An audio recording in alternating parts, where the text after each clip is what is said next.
A referee traveling from overseas to officiate the World Cup was sent home after being denied entry. Correspondent Gethin Coolball reports. Somali referee Omar Artan won't officiate in the World Cup after being denied entry into the United States. U.S. Customs and Border Protection said Monday that a Somali national who was planning to referee in the World Cup had been denied entry after arriving to Miami International Airport from Istanbul on Saturday. While the CBP statement didn't mention the person by name, Artan is the only World Cup referee from Somalia. FIFA confirmed later Monday that Artan wouldn't be able to train and officiate at the World Cup. I'm Gethin Coolball. The San Antonio Spurs beat the New York Knicks in Game 3 of the NBA Finals last night. The Spurs will get a chance to even the series in Game 4 tomorrow at Madison Square Garden. I'm Marcela Sanchez, AP News. This is 820 AM, WCPT Willow Springs, and streaming worldwide at WCPT820.com. We are Chicago's progressive talk, where facts matter. Now, your WCPT 820 weather update. Nobody had to tell your grandparents not to drive while using their typewriters. Why should it be any different for us kids and our cell phones? Distracted driving was the cause of more than 3,000 deaths in 2022. Come on, we're smarter than this. Let's put down the phones and focus on the roads. Drive safe, everybody. Don't drive distracted. A message brought to you by the National Highway Traffic Safety Administration, Project Yellow Light, and the Ad Council. 1 in 10 people age 50 and older in the U.S. have early age-related macular degeneration. Because macular degeneration often has no early symptoms, many don't know they have it until irreversible vision loss has already occurred. Don't miss life's most beautiful moments. Schedule a comprehensive eye exam to protect your sight. Macular Degeneration Research, a Bright Focus Foundation program, offers free resources and tips for healthy vision. Go to stopamd.org to learn more. Because facts matter. You're listening to WCPT 820. Welcome to Choose Views with Richard Chu. Get ready to dive into a world of insightful conversations and thought-provoking discussions. As progressives, our job is to have an all-inclusive, full-on assault with all of our players. A show that focuses on moving our political, social, economic, gender, and cultural conversation forward. And all of our players means all of our players. It's Choose Views. And now, here's your host, Richard Chu. Good Tuesday morning, progressives. Welcome to the June 9th, 2026 edition of Choose Views. 773-763-9278. Find my show on Facebook Live, TuneIn Radio, and YouTube. Email me at richard@WCPT820.com. Follow me on all the socials under Choose Views. And catch all of our shows by subscribing to our WCPT podcast on Apple Podcasts, Spotify, Amazon, and iHeartRadio. There you can get Choose Views featured interviews, Joan Esposito, live, local, and progressive, driving it home with Patty Vasquez. It's the Democracy, stupid, with Edwin Eisendrath. Out Chicago, and all of our other shows and interviews. Also, in the evenings, make sure to check out the Politics Bar, the Matt McNeil Show, and the Gailey Show. And by all means, make your way over to heartlandsignal.com to check out what's happening at our digital news platform. And there is quite a bit. Tammy Duckworth, Senator Tammy Duckworth was on with Joan Esposito, so you might want to check out that. If you didn't catch that interview, you want to check that out over at Heartland Signal. Also, Shane Mosley, a Democratic congressional candidate in Tennessee's 6th congressional district, says both urban Nashville voters and rural voters are concerned about ICE's brutality, but for different reasons. So you'll want to check that out as well. He also went on to say, meaning Shane Mosley, I should say Cheney Mosley, that as an Army veteran and openly gay man, and talking with Patty Vasquez about the time that he read Don't Ask, Don't Tell, and that had been repealed in 2011. So good segment that Patty did with Tennessee congressional candidate Cheney Mosley. So make your way over to heartlandsignal.com. Check out the interviews that we have there, the posts, the clips, all the good stuff. And I say it all the time for a reason. You got to like it and share it and pass it on to someone in your world that needs to be informed. I was having a conversation. I had an opportunity yesterday. Let me just share a little bit of, me out and about. Barbara McQuade, author, attorney, professor, part of the Sisters-in-Law podcast with Joyce Vance, and also with, Jill Wine-Banks. They were at the event yesterday, which was at the Union League Club here in Chicago, and Barbara McQuade spoke about her new book, The Fix. And, we had her on the show last Thursday. She talked about the book. And we had a chance to really listen to her sort of really kind of break down the things that are problematic, I guess you could say, the sort of the mobbiness of this administration, but also the fixes that we can put in place with a change of administration, but also a change of our legislative branch, i.e. taking back Congress. And one of the things that she said that it's a reminder, but it's also something that we talk about here on the show a lot, is the importance of engagement. She said that part of the fix is with us, and it's pushing legislators on a state level as well as on a federal level to make changes to laws that are not functioning well for the country, for the state that you might be in, and for the country at large, but also to make changes in terms of things that have been maybe customary, or things that we've not actually put in as law, is one of the most important things that we can be advocating for right now. So Barb was really, and Jill sort of moderated the event, but Barb was really very specific about we have some laws that need to be revisited and or changed, and we have some sort of customary procedures that need to be made into law, and sort of clean up the system right now, because a lot of what's customary and in some cases been just sort of the way that we've gone along in the country with our legal system has been where the opportunity, or the crack, if you will, has been for this administration to really kind of break through and do some of the things that Trump has done. So kudos to Barb for, once again, another great book, The Fix. You guys should grab a copy of it if you can. And we may, in the next couple of weeks, be giving away a couple of copies of it. So stay tuned to that. But it was great to hear her say something that we often talk about, which is civic engagement is critically important right now in this fight that we're in.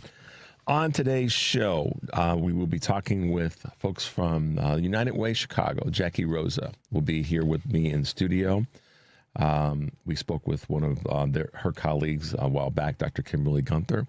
But today, Jackie will be with us here in studio, talk about the United Way and the work that they're doing when it comes to some housing concerns and just making sure that people who are in need have the support systems that they need. And then in the 7 o'clock hour, Steve Williams is a columnist and New York Times best-selling author of the latest book, Brown is the New White, How the Demographic Revolution Has Created a New American Majority. So Steve will be with us on the 7 o'clock hour, and then Cliff Schechter, Democratic political advisor, commentator, and founder of Blue Amp Media, will be joining us in the 7:30 hour. So there you go. We got a programs officer from the United Way. We've got a columnist from the New York Times, and a Democratic voice advisor and commentator, all on the show today. So looking forward to having good conversations with the three of them. So I guess that a lot of people had questions about the Donald Trump showing up at Madison Square Garden for the game last night between the New York Knicks and the San Antonio Spurs. And, it's just crazy. I mean, the question of the day is going to focus on this a little bit. So let me just ask the question, and then I'll comment a little bit afterward. Okay. Given the distraction of Donald Trump showing at the Knicks game, leading up to the game 3. How do you guys feel about politicians showing up at sporting events? Curious about that. I mean, some of the things that I was been reading on social media talked about, when other presidents have shown up at, sporting events.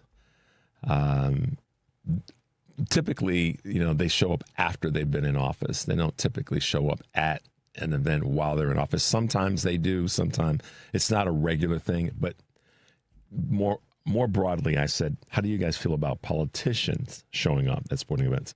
Because here in Chicago, we've had Mayor Johnson show up at different events. We've had Governor Pritzker from time to time.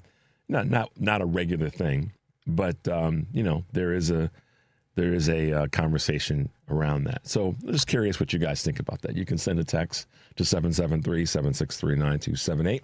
You can call and tell us your thoughts about that one. By all means, go to our Facebook page and let us know. Given the distraction of Trump showing up at the Knicks game or Madison Square Garden for the Knicks San Antonio game, how do you guys feel about politicians showing up at sporting events? So there you go. Let us know what you're thinking in that space. Busy day, so we're going to take a little bit of an early break, a couple minutes, so we can have ourselves some time on the back end of this first break. The number is 773-763-9278. You are listening to Choose Views on WCPT AM 820 in Chicago and 1520 AM and 103.5 FM WARR, Warren County, North Carolina, and now AM 950, the progressive voice of Minnesota. I'm Richard Chu. We'll be right back. Hey, John, why so glum? I just got let go. The company's downsizing. This is the third time in the last 2 years. I'm done with this. Have you thought about My Computer Career? I've heard they can train you for a career in IT in just a few months, including cybersecurity and the basics of AI. And you don't need prior training or experience. Now that's a recession-resistant career. Wow, thanks. I'll check them out. Go to mycomputercareer.edu and take the free career evaluation. Mycomputercareer.edu, an Elite CompTIA certification partner. Financial aid is available to those who qualify, including VA benefits. I slept in a lot of different rooms, different beds, but none of them really felt like mine. I spent 14 years in foster care, mostly in group homes. And I never had much stuff because I always had to be ready to move. Why get things if you just have to let them go? There are more than 100,000 children in foster care waiting to be adopted. The Dave Thomas Foundation for Adoption is working to help find them a forever family and a permanent home of their own.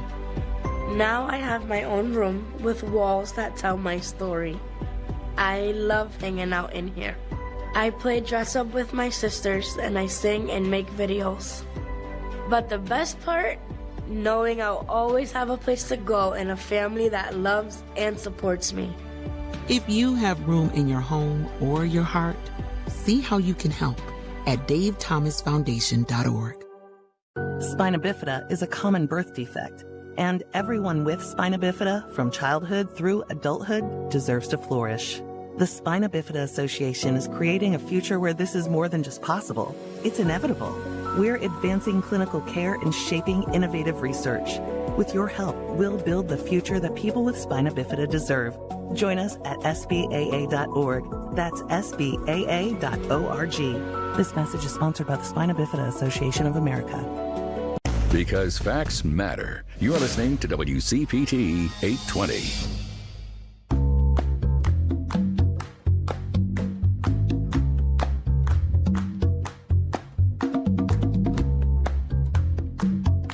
Mike's on, truth's out. This is Choose Views with Richard Chu. All right, guys, welcome back to the show. If you're just tuning in, this is Choose Views, and I'm Richard Chu. Had an interesting comment already. This has less to do with the question of the day, but has a lot to do with references. And this was just sent to me. Since Trump is now referring to us as Democrats, I propose that we start calling his party, I don't know if I can, something Republicans. It's the four-letter word. Yeah, I just want to say Democrats came from The Simpsons, so Trump isn't even being original. I'm just going to say it. Simpsons already did it. Simpsons already did it. All right, there we go. It's something Republicans with the RA. We know. Yeah, we know. All right, we'll leave it there. So thanks, 630, for sharing that with us. Oh, man. I walk to the edge, and then I got to reel myself back on certain things. All right, guys, let's hit them with a couple of quick Choose Views news items on this June 9th, 2026. Eli Lilly's retatrutide, I should say, get that wrong every time, shows promise in obesity trials. Eli Lilly's shares have climbed yesterday, with the promising trial the results of the latest obesity drug, which demonstrated significant weight loss in patients. Data from Lilly's two trials showed encouraging findings in efficacy through higher dosages, and they showed that there were some moderate side effects.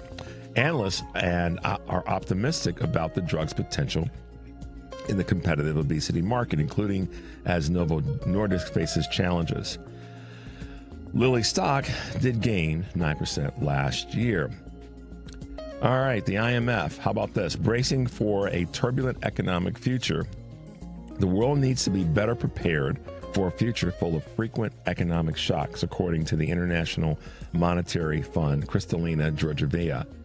In a new interview with Bloomberg, Georgieva, who led the group through COVID, the tariff chaos and the Iran war, said, "We're not going to get to a place where shocks are gone."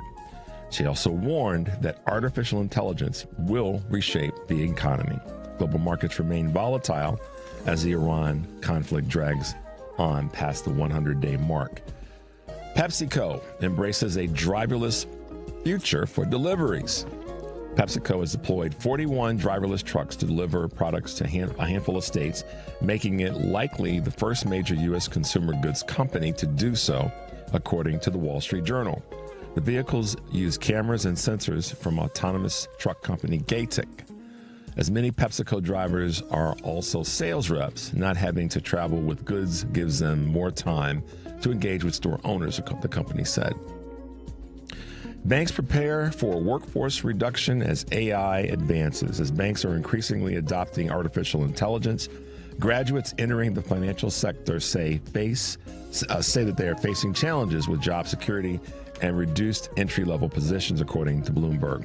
Executives anticipate job cuts, particularly among junior analysts, while some firms are exploring AI to improve efficiency. Despite these changes, there are some concerns about potential discrimination in layoffs and whether current job cuts are currently linked to AI. All right, there you go, guys. A couple of quick Choose Views news items on this Tuesday, June 9th, 2026. And a shout out to one of my family members, my cousin Karen. Today is her birthday. So, Karen, if you're listening, happy birthday to you. So, what's happening here in WCPT? We got obviously a great lineup of shows today.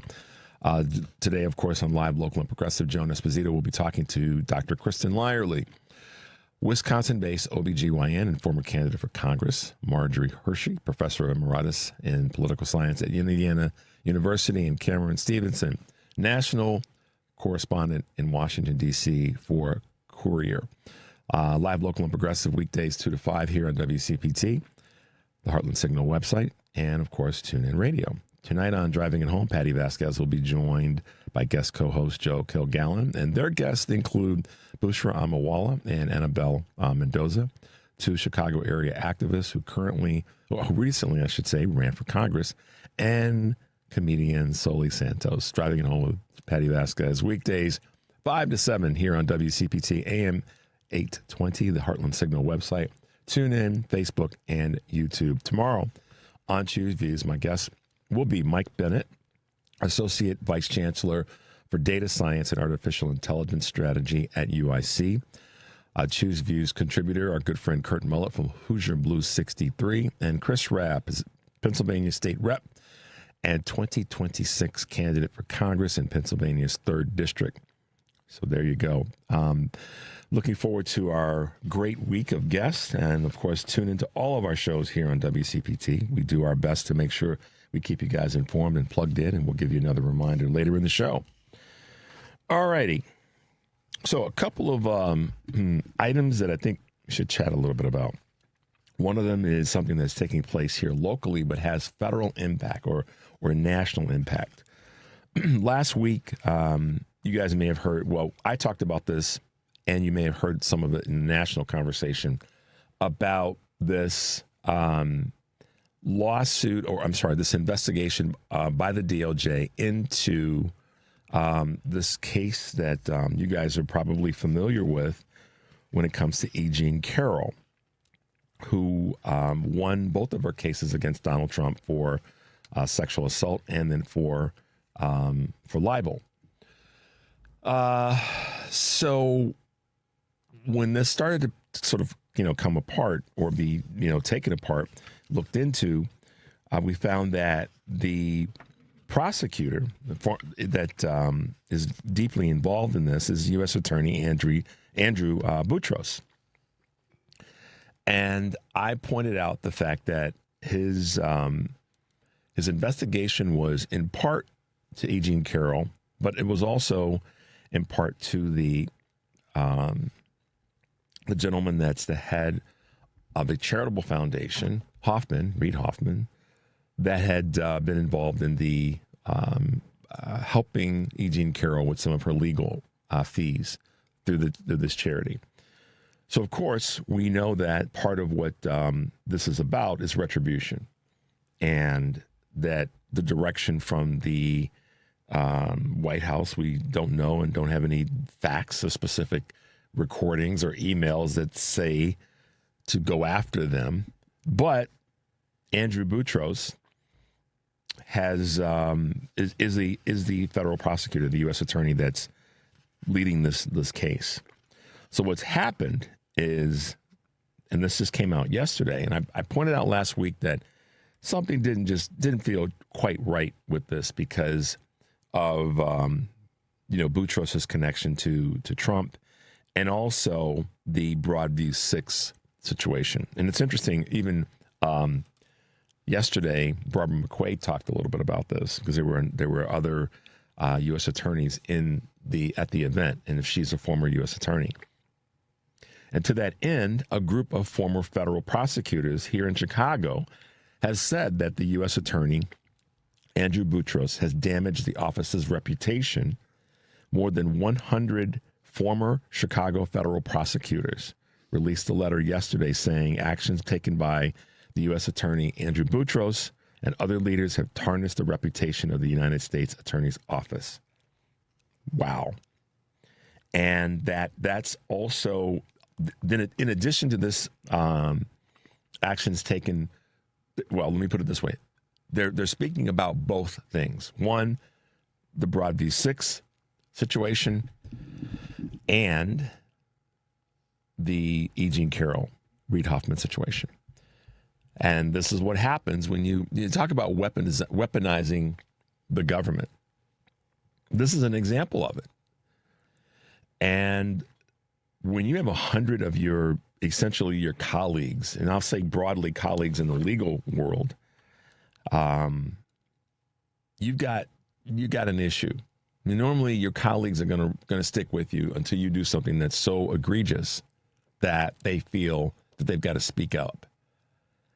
And this is less about partisanship and more about the ethics and the efficacy of the office, which they feel that he has abused. And this goes even a little bit deeper, Illinois Senators Dick Durbin and Tammy Duckworth are demanding that he resign. So, this is a big deal. And when I said last week that there was more, what's the phrase, Devin, where there's smoke, there's fire. There was more to this. And I think we're probably about to see it, because when two U.S. senators demand that a U.S. attorney resign, she's not an attorney, but I believe Dick Durbin Durbin is. They know some stuff. So we'll see what happens. I hate to use that phrase. It sounds like Trump. We'll see what happens. But we will have to watch what happens with this particular situation because I think, fellas, he stepped in it. So I'll keep you posted because this is one that I've been very curious about for a while. So we'll see where we go. We can keep you posted there. And staying in the legal lane a little bit further, I wanted to just point this out that I thought was a bit of irony could be a word you'd use, but certainly it's goofy, or it's certainly maybe even better word might be embarrassing. What am I talking about? James Tallarico gets a unique endorsement, and you know who it's from? It's from Ken Paxton's own lawyer. So James Tallarico has been endorsed by Dan Codgill. He is the person that led Paxton's defense in both of his impeachments and his defense in his fraud cases. He's endorsing the Democratic candidate in Texas for Senate, James Tallarico. How about that as a conundrum? The guy that defended you. So imagine, this is where I hope that the Tallarico folks are willing to. I'm sure that they're capable of it, but if they're willing is another part. If they're willing to use this to their advantage, like take this guy on the campaign trail with them or have him cut some ads with them or whatever. But play to win, Tallarico. Play to win. You got a voice that could be in your corner. Let's take a quick break. The number is 773-763-9278. You're listening to Choose Views on WCPT AM 820 in Chicago and WARR 1520 AM and 103.5 FM from Warren County, North Carolina, and AM 950, the Progressive Voice, and our friends in Minnesota. I'm Richard Chu. We'll be right back. Save big on auto accessories at Menards. We have what you need to keep your vehicle looking like new. Give your car the care it needs with spray wax from Turtle Wax. Just wash your car, rinse, spray it on, and dry for the quickest way to a high gloss shine. Save big on all Turtle Wax products. Plus, check out our weekly flyer on Menards.com for more great deals happening this week. Save big money at Menards. Cats are masters at using up their 9 lives, like chasing laser pointers into walls or jumping onto high shelves. But the one thing cats never do, text while driving. So be like a cat and protect your one and only life. Don't text and drive. Don't drive distracted. A message brought to you by the National Highway Traffic Safety Administration, Project Yellow Light, and the Ad Council. We asked parents who adopted teens to share their journey. There are many times I thought, I can't do this. I mean, what parent isn't worried about? What am I not doing right? What am I not doing enough? And then I realized, wait, that's being a parent. Don't worry about being perfect. I've had around 3 other mother figures in my life, but only one of them has taught me how a mother loves. The greatest reward for me is he makes me better every day. I would tell a family considering adopting a teenager that teenager, whoever it is, needs you, and they need what you have to offer. Taylor's giving me hope. He's our son, and that is what he will always be. Learn about adopting a teen from foster care. You can't imagine the reward. Visit adoptuskids.org to learn more. A message brought to you by Adopt US Kids, the U.S. Department of Health and Human Services, and the Ad Council. Chicago's Progressive Talk, WCPT Willow Springs, is powered by ComEd. Visit ComEd.com/facility assessment to learn more about energy savings. From the Weatherology Weather Center, I'm meteorologist Jennifer Wojcicki. We'll see a few spotty showers and thunderstorms at times here for today. Partial sunshine develops and a high in the mid-80s. Winds out of the southwest around 5 to 10 miles per hour, gusting as high as 15. And for tonight, a chance for showers and storms here late. Partly cloudy skies, a low near 72. Wednesday, another chance for showers and thunderstorms. We'll see a high around 92 degrees. That's your latest Chicago weather update. Currently, it's 71. Hey Google, play WCPT. Streaming Chicago's progressive talk from TuneIn.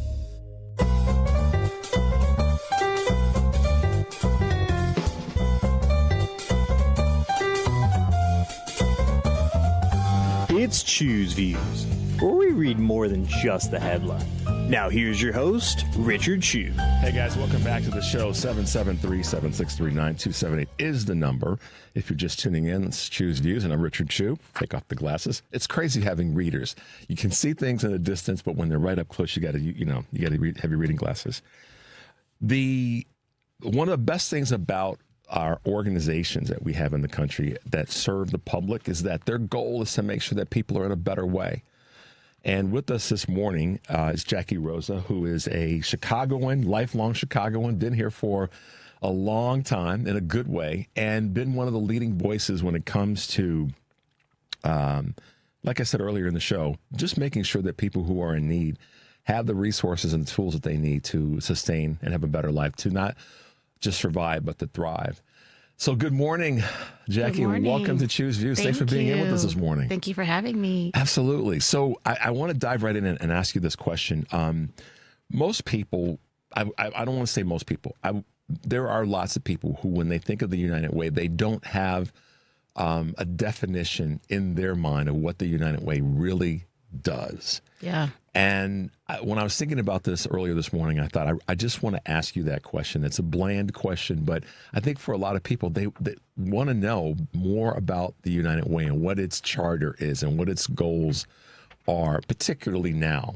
Yeah, no, great question. So the United Way has actually been around for a really long time. So my grandmother actually used to give to the United Way through her workplace. You know, they would come and talk about some of the issues facing community and talk to the workers there and say, hey, this is a really great place to give your money. And we're not talking big dollars here, right? Like my grandmother was, very much a blue collar worker. Yeah. And they would, my grandma would give $5 out of her paycheck, and those dollars would go to helping support families in Chicago. Because one of the great things about United Way that many folks might not know is that we are a really trusted resource in the city of Chicago, where our job is to identify the organizations, the community-based organizations, the nonprofits that are really doing great work, right? So you know where your dollars are going, whether it be $5, $500, $5,000, $5 million, they're going to go to a really great place doing really good work. And I think that's what makes United Way so special, is that we have been around for a very long time. We know the community. We're from the community. So born and raised in Chicago, grew up here, proud product of CPS, Chicago Public Schools. Shout out CPS. And so because we pride ourselves on really hiring people that either live in the community, know the community, or are passionate about solving problems that Chicago is facing. And so the job that we do is really thinking through, how do we get those dollars and really make the best impact, right? Because, it's not only getting the dollars to the organizations doing the good work, but it's also the supports that we provide those organizations to really help them, not worry about fundraising, but rather getting the job done, right? So we're helping them secure the dollars so they're not worried about being out there and having to worry about that. We're the ones doing that for them so that they can do the work on the ground. The work on the ground is oftentimes not rewarded, and like you said a moment ago, and this is that when you said that, it struck me that when organizations can spend their time doing the thing, doing the work, and not having to spend time fundraising, or so much of their time fundraising, it frees you up to go and help more people.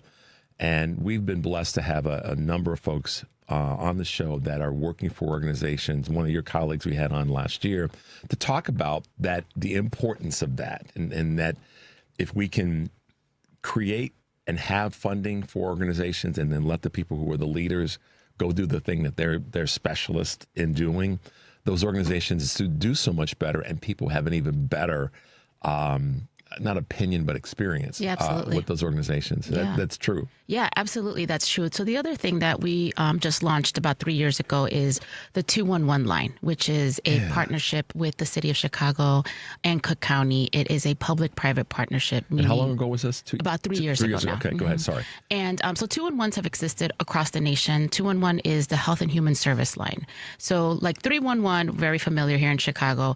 311 is you're going to be your city services, right? So so your garbage cans, your potholes, that kind of stuff, right?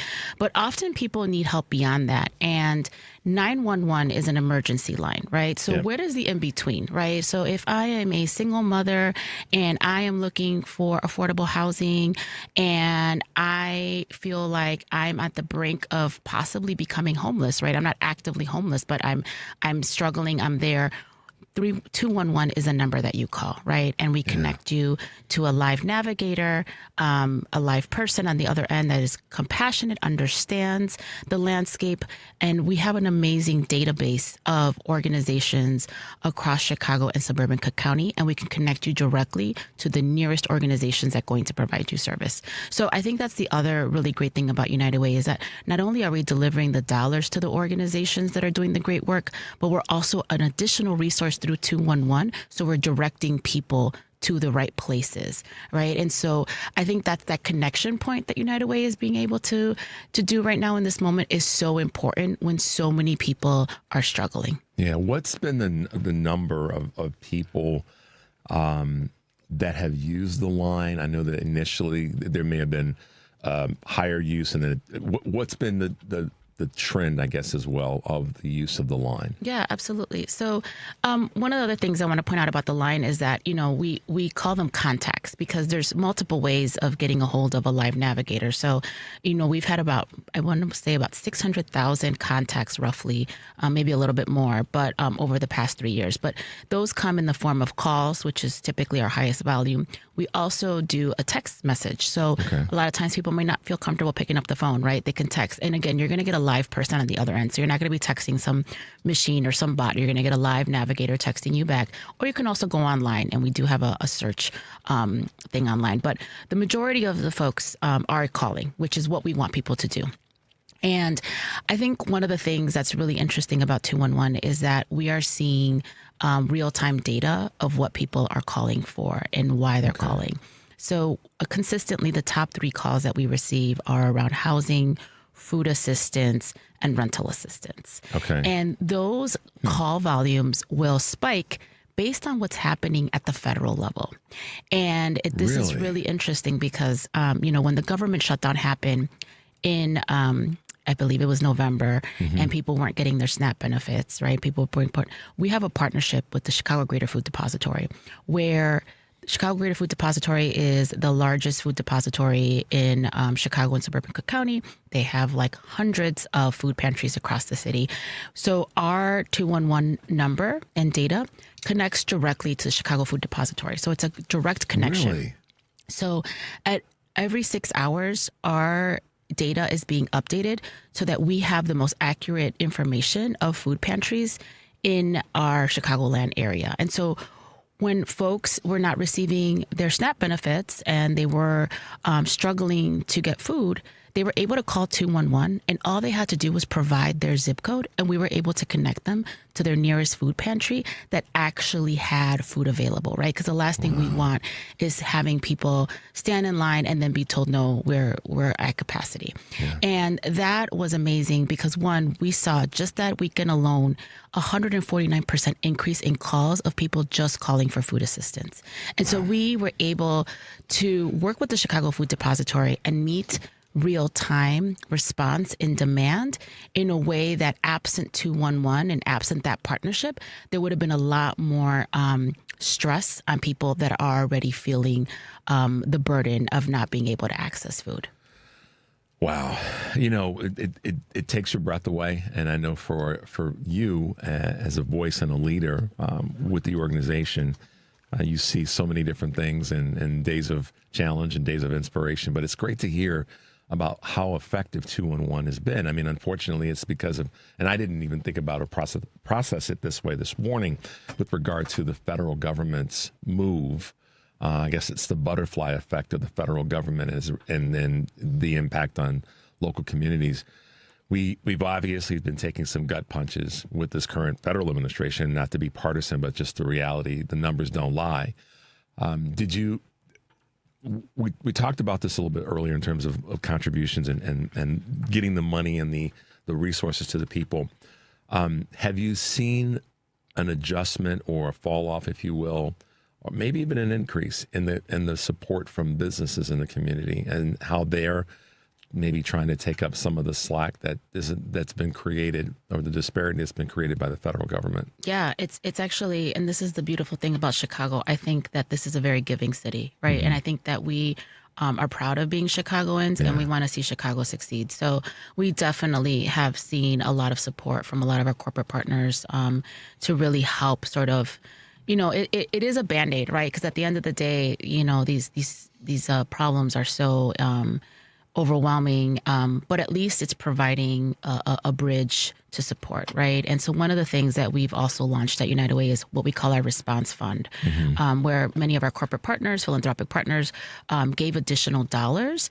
And really the Response Fund, the goal of the fund is to, again, as we're seeing those spikes in calls, whether it be food assistance, housing assistance, rental assistance, because we're seeing that spike and we see the data that says, hey, there's a lot more people calling for this very specific thing, we're able to go back to our corporate and philanthropic partners and say, hey, can you give additional dollars to meet this demand in real time, right? So that we are at least alleviating some of the burden. We know that you all are not going to solve these big, giant, government problems, but at least let's make sure that we're, the best way I can describe it is like there's like a wound and you want to at least apply pressure and stop the blood. And so that's been really amazing to see. We just launched the Response Fund in the fall of 2025, and we've already done 2 rounds, right? So our first round, again, was because we saw the spikes in calls on food assistance. The first round was for food assistance. And the other great thing about the data is that we're able to see what organizations are getting the most calls and in what zip codes, right? Okay. And I think, again, and this is a result of the 2-on-1. Yes. Okay. And this is why, and I'm not a data I'm like, I am learning so much. And I love it. I love it because data doesn't lie. It probably inspired, I'm sorry, I have to say this, Jackie. It probably in many ways, and I can see the smile on your face, it probably, when you look at it and you can look at it objectively, it's probably inspiring because you can go, oh, I think I know how we can try to fix this or make this better. Absolutely right, because it is telling you exactly where the problem is. And the wonderful thing is that we can go back to our corporate and philanthropic partners, our board members, and say, hey, these numbers don't lie. Right. These people are calling in this zip code area, and this is what these are the organizations that they're being referred to. So let's get dollars in real time where they're needed. And I think, again, that goes back to the approach of United Way, right? It's how do we sort of create this holistic approach to solving these complex problems, right? So it's one about, getting the dollars to the organizations that need it the most, but it's also how do we use that data to be able to say, hey, we're getting an influx in calls. We need to meet people where they're at. And so let's do it quickly and rapidly. So that's really the goal of the Response Fund. We've done 2 rounds. The first round, again, was for food assistance. The second round that we did was for housing assistance. And so these grants are smaller in size because they're just intended to meet demand and fill that capacity. They're not meant for long term. It's really around that spike. Let's take a quick break. When we come back, I want to talk a little bit more about that, and then in terms of some of the long-term goals you have. The number is 773-763-9278. You're listening to Choose Views on WCPT AM 820 in Chicago and WARR 1520 AM and 103.5 FM from Warren County, North Carolina, and our good friends at AM 950, the progressive voice of Minnesota. I'm Richard Chu, and we're talking with Jackie Rosa with United Way here in Chicago. We'll be right back. This is WCPT telling you how you can shop blue. For all you sweet tooths out there, let's look at some chocolate brands that support the Democratic Party. Hershey. Hershey gives more to Democrats. As in 2024, 58% of their donations in politics went to the Democratic Party. Toll House. Toll House is owned by Nestle. Now, Nestle stopped giving to politics in 2020, where 71% of their donations went to Democrats. But in 2024, some of their senior leaders donated, and out of their political donations, 78% of those donations went to Democrats. And if you like chocolate cake, let's talk about Pillsbury and Betty Crocker. They're both owned by General Mills, and out of all their political donations, 77% of General Mills' political donations go to Democrat candidates and causes. This has been WCPT telling you how you can shop blue.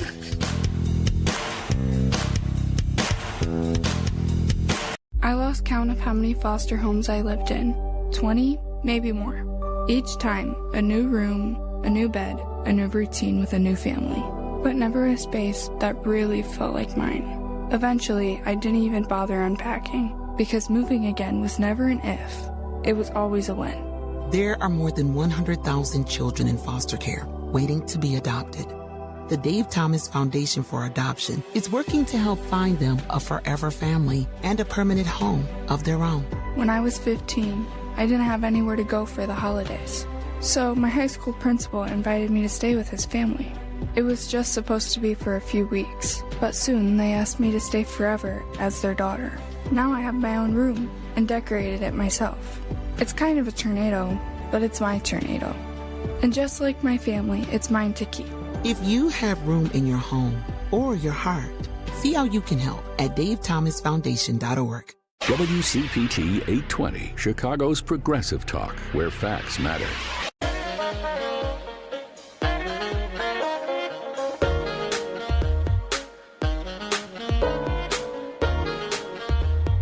Don't hit that snooze button. It's time for Choose Views with Richard Chew. All right, guys, welcome back to the show. If you're just tuning in, this is Choose Views, and I'm Richard Chew. We're sitting here talking with a lifelong Chicagoan and someone that has just been a big, big voice of the United Way here in Chicago. And she's a chief programs officer, and we're proud to have her with us this morning. Jackie, thanks for being with us. Again, I want to circle back to the involvement of the community. We talked a little bit about the business community and the philanthropic part of what you do and the programs that you're offering and promoting. What are some of the things that individuals can do that you feel are integral to helping with the work that the organization does, but also sort of the greater conversation around supporting people in the city of Chicago? Yeah, absolutely. That's a great question. So, we have a lot of individual donors. Like I said, again, United Way, I think what makes it so special is that anyone can donate, right? You don't have to be this big philanthropic person. You don't have to be, somebody who's the head of a corporation. Like I said before, my grandmother gave to United Way, and she was so proud to give to United Way. And I think that that's something that, increasingly people become jaded around giving, just, for the world, right? The world is increasingly just becoming more jaded. And I think there's a lot of misinformation online. And I think, again, giving to United Way, we are a trusted partner. We've been doing the work for, I think United Way's been around almost 100 years. We're going to be coming up on 100 years. And so it's a trusted entity. So where your dollars, when you're giving your dollars to United Way, they're going where they need to go, right? And I think that that's something that, as an individual, as somebody, again, who's born and raised in Chicago, lifelong Chicago, and I want to give, and I do give to United Way, even though I work there, I also give because I know that my dollars are going to go where it's needed the most, right? And I think the other great thing about United Way is that we don't tell organizations how those dollars should be spent, right? We trust and we work really closely with the organizations to say, hey, we know you're doing the work on the ground. We know that you know what's best. And so we're going to grant these dollars to you. We say in nonprofits, unrestricted. Talk to any nonprofit leader. They're like, please give me unrestricted dollars. I hear you. We got it. And so really it's around these unrestricted dollars, right? Because organizations doing the work on the ground, nonprofits, they've been doing it for a really long time, right? Yeah. So the last thing they need is for an individual to come and say, hey, I want to use these dollars because I want you to do an after-school basket weaving class. Like, what? No, we don't need that right now, right? And so I think that's the other great thing about United Way is it's a trusted entity, and we're giving the dollars unrestricted so that it could really go to the folks that are doing the work. Yeah, that's important to hear. What are your, I guess you could say, it's kind of a two-part question. I was thinking about this. What are your sort of target, if you say, Richard, this is my number one thing the rest of this year, almost 6 months into 2026, what is it that you look at and say, this is the thing that I really want to see us get done as an organization? And in that same question, what are your probably brightest moments so far this year? Oh, wow. What time is it? 6:51? Oh, these are big questions. You're a big deal in this organization. Thank you. I think for me in the role that I'm in at United Way, and in my role, I oversee 211, which is the Health and Human Service line. I oversee also our impact grants, which are, again, these grants that go to help sustain organizations that are really focusing on people's basic needs. And so, when I say basic needs, when we say basic needs, it's really housing, food, and healthcare. Like, these are the things that people need in order to survive and in order to thrive, right? If you don't have housing, it's really hard to get a good job, right? Yeah. If you don't have housing, it's really hard or stable housing, I should say. Let me clarify that. If you don't have stable housing, it's really hard if you're a parent for your child to succeed in school, right?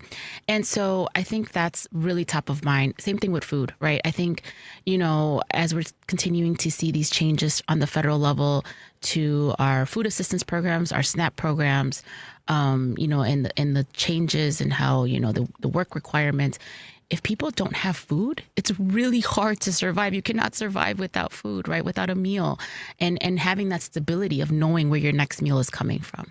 And then, I think these are, and again, and same thing with healthcare, right? Although healthcare gets a little bit trickier, but I think these are the things that really motivate me to do the work that I do. Because at the end of the day, I want people to survive in Chicago. I want people to thrive in Chicago.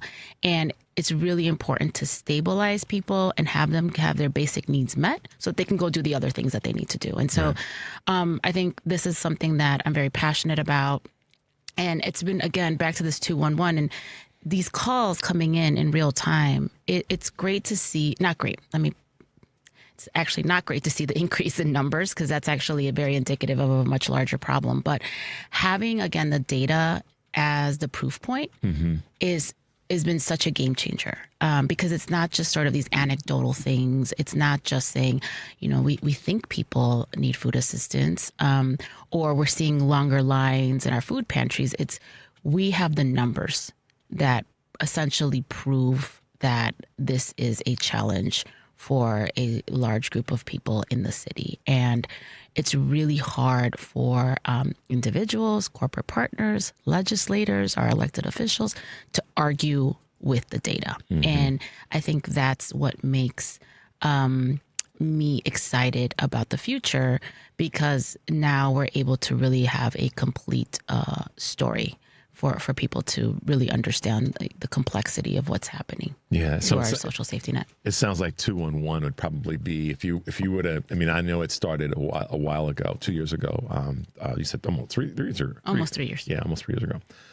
But in terms of real-time performance and real-time analysis, that seems to be the thing that really has been the biggest game changer this year and probably even last year with the spike with loss of SNAP and all the rest. Absolutely. And I think it's also because it's a public-private partnership. We work really closely with the city of Chicago. We work really closely with Cook County. And so I think also it's that combination of having government partners that are also invested in seeing 211 succeed, in making sure that people are receiving the resources that they need. And so, again, being able to go to these big, city departments and say, hey, we need, and here's the data to back it up. And they call us. They also want the data. And that's what I was going to ask you that as we wrap up, and we could talk about what you do for a while. So we have to have you back, seriously, Jackie. But local, county, state legislators, officials, elected folk, have they been helpful? Have they been on your side? Have they provided you with, yes, Jackie, we're going to help you get this done? Yeah. Yes. So, we regularly meet with elected officials, both at the city, county, and state level. We were just actually, my director of advocacy and policy was just down in Springfield. We regularly meet with them and do briefings and show them the data, right? Because that's the thing, elected officials, they think a lot about their constituents and what are their constituents calling for beyond the pothole, right? And a lot of times elected officials have people come into their office asking for things that they really have no it's health and human services. They're not social workers, right? Yeah. And so we hear a lot from our elected officials to say, the social worker aspect of the work is not something that we can do, but having 211 as a resource and being able to direct people to that number has been a game changer. But also we're able to get them the data that shows who's calling and why they're calling and where they're calling. Yeah, that's pretty cool. It's been great talking to you. I know we could talk for a much longer period of time because there's so much more that I know that our listeners, not just here in Chicago, but across the country in terms of United Way, want to know. But it's an organization that so many of us are proud of. And to know that we have folks like you that are leading and making sure that things are getting done and that there's data to support the ask, if you will. Mm-hmm. That's great to hear, Jackie. So we want to invite you back for the future. But tell folks how they can find you and how they can get involved, and maybe give folks a little bit of a homework assignment. Yes, please. Okay, so one, for folks that are in need of health and human services, or if you know somebody is, please tell them to call 211. It is a 24/7, 365-day-a-year line, and you will be connected at any time that you call with a live resource navigator. So one, please call 211. Tell people about 211. A really important resource for our city and suburban Cook County. And then, if you're interested in giving, right, or wanting to learn more about United Way, you could go to unitedwaychicago.org. We have our website that has a ton of information about all the work that we do beyond 211 and our impact grants. We also do a lot of work on the south and west sides of the city. So feel free to go online and, again, continue to be informed about what's happening in the city and really think about how, these basic needs are going to just make Chicago better, and being able to support people's basic needs just makes our city thrive. Absolutely. We've been talking with Jackie Rosa, who is the Chief Programs Officer for United Way Chicago, and it's been a pleasure to have you on the show this morning. Thanks for hanging out. Absolutely. Thank you for having me. Let's take a quick break, guys. The number is 773-763-9278. You're listening to Choose Views on WCPT, AM 820 in Chicago, and WARR 1520 AM and 103.5 FM from Warren County, North Carolina, and our good friends at AM 950, the Progressive Voice of Minnesota. When we come back, brown is the new white. You'll be happy to hear that the conversation will definitely enlighten you. Steve Phillips will be with us. He's the author of the book, Brown is the New White. I'm Richard Chu. We'll be right back.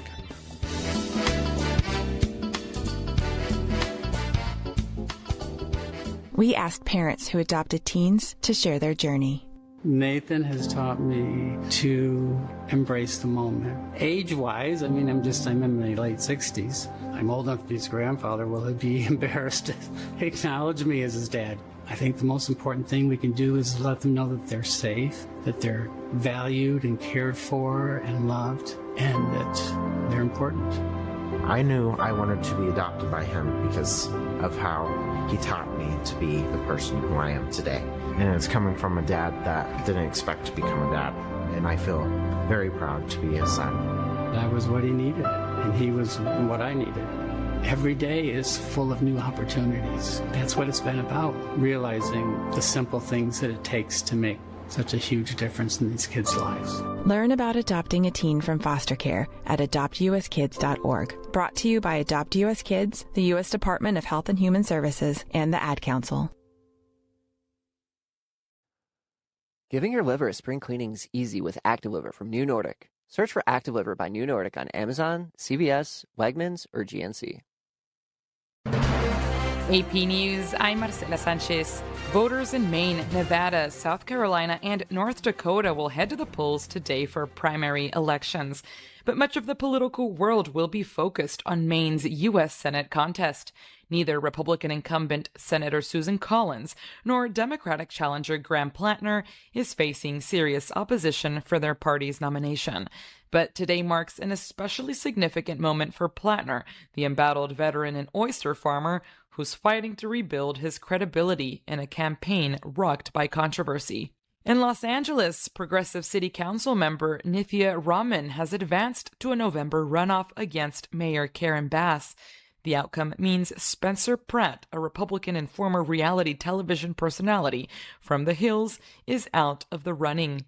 In other news, the AP's Lisa Dwyer reports that a six-figure visa fee has been struck down. A federal judge has struck down the Trump administration's $100,000 fee on new H-1B visas, siding with 20 states, saying the executive branch exceeded its authority. The Trump administration announced the much higher fee in September as a way of preventing foreign workers from taking American jobs, setting off confusion and panic for those affected. The ruling contradicts an earlier federal court decision that denied a request by the U.S. Chamber of Commerce to strike down the visa fee. There is yet another case in San Francisco setting up the possibility for appellate court clashes. I'm Lisa Dwyer. The U.S. Department of Agriculture has confirmed 3 more cases of the New World screwworm.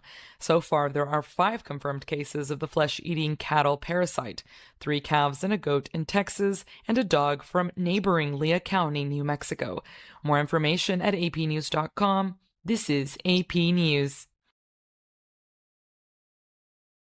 32,000 people have been displaced by this week's earthquake in the Philippines. AP correspondent Charles de Ledesma reports. Rescuers search ruined buildings in the southern Philippines on Tuesday to ensure no one's still trapped, a day after one of the strongest earthquakes to hit the country in a half-century killed well over 30 people. However, just a few people are considered missing on official records in the southern province, near where the 7.8 magnitude quake struck Monday morning, but the Office of Civil Defense acknowledged several collapsed and heavily damaged buildings must be thoroughly inspected for possible survivors or casualties.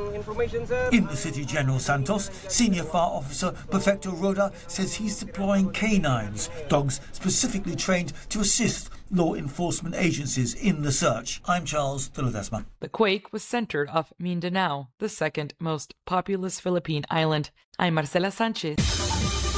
This is 820 AM, WCPT Willow Springs, and streaming worldwide at WCPT820.com. We are Chicago's progressive talk, where facts matter.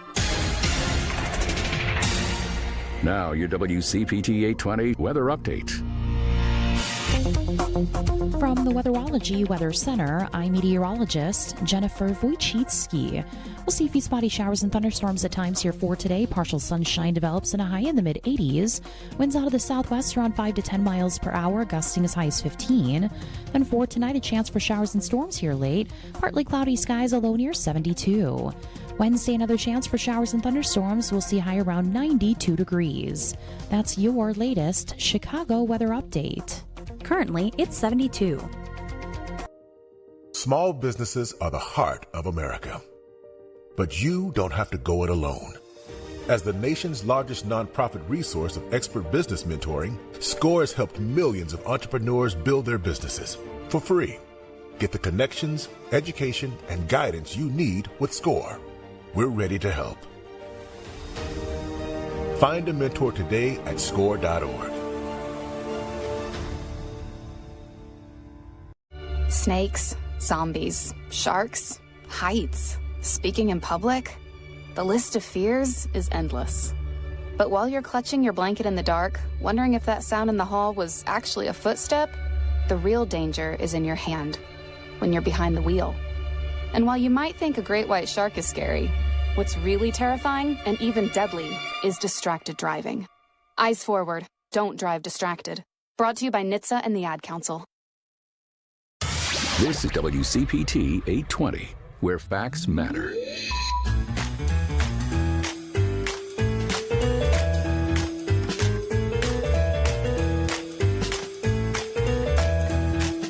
You're listening to Choose Views with Richard Chew.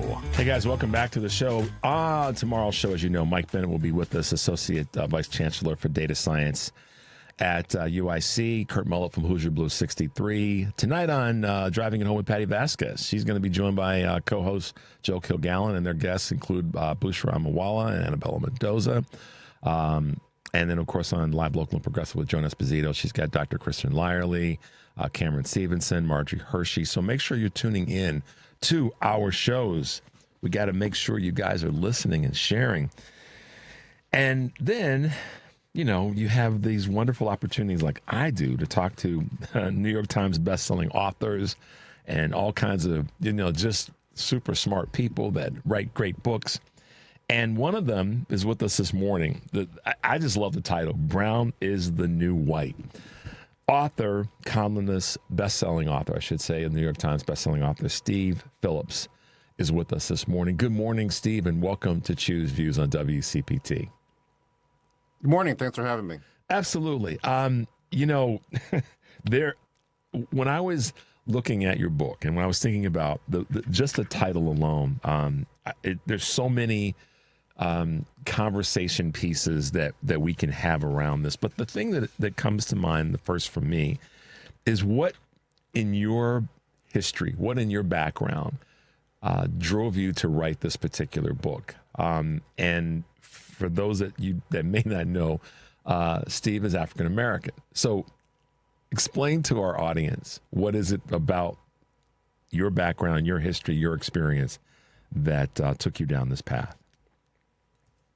Well, it's timely as well, and I'm glad to be in a conversation with people from Chicago as well around this, because these are some of the formative experiences. And really, in terms of this book, as I think about it, so the single most shaping and consequential experience of my life was participating in the Rainbow Coalition presidential campaigns of Reverend Jackson in '84 and '88, which provided a direct connection to the civil rights movement. And I grew up in suburbs of Cleveland, Ohio. My brother was the first black student in local elementary school, and so very much was in the milieu of the civil rights movement. And so that was very formative to me. And then I've always been interested in politics, electoral politics, and how political change happens. And so then the other piece, right, is Obama, right, the next week with the Obama Center officially opening in Chicago. And so that was the real motivation of writing Brown is the New White, was to quantify and illustrate and explain how Obama had gotten elected, because there have been a lot of people feeling like, well, it was solely about Obama's political talents and gifts, and it was very much of a kind of a unique experience.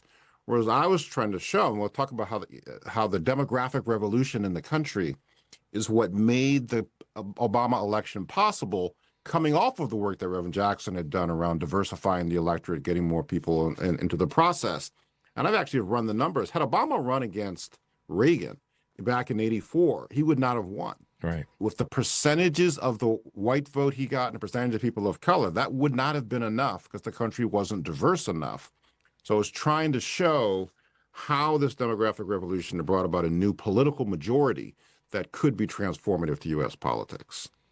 Yeah, what's crazy about this, I talked about this when Reverend Jackson passed away, that a lot of people don't know that he was really the person that got more people registered to vote in modern days than any other politician, black or white or Hispanic or Asian or male or female. He got more people, all people, not just black folks, registered to vote.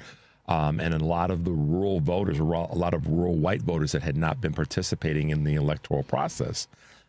He was at the tip of the spear of making sure that happened, because he understood that the broader the base actually was in terms of voters that were about issues that mattered to everyday people.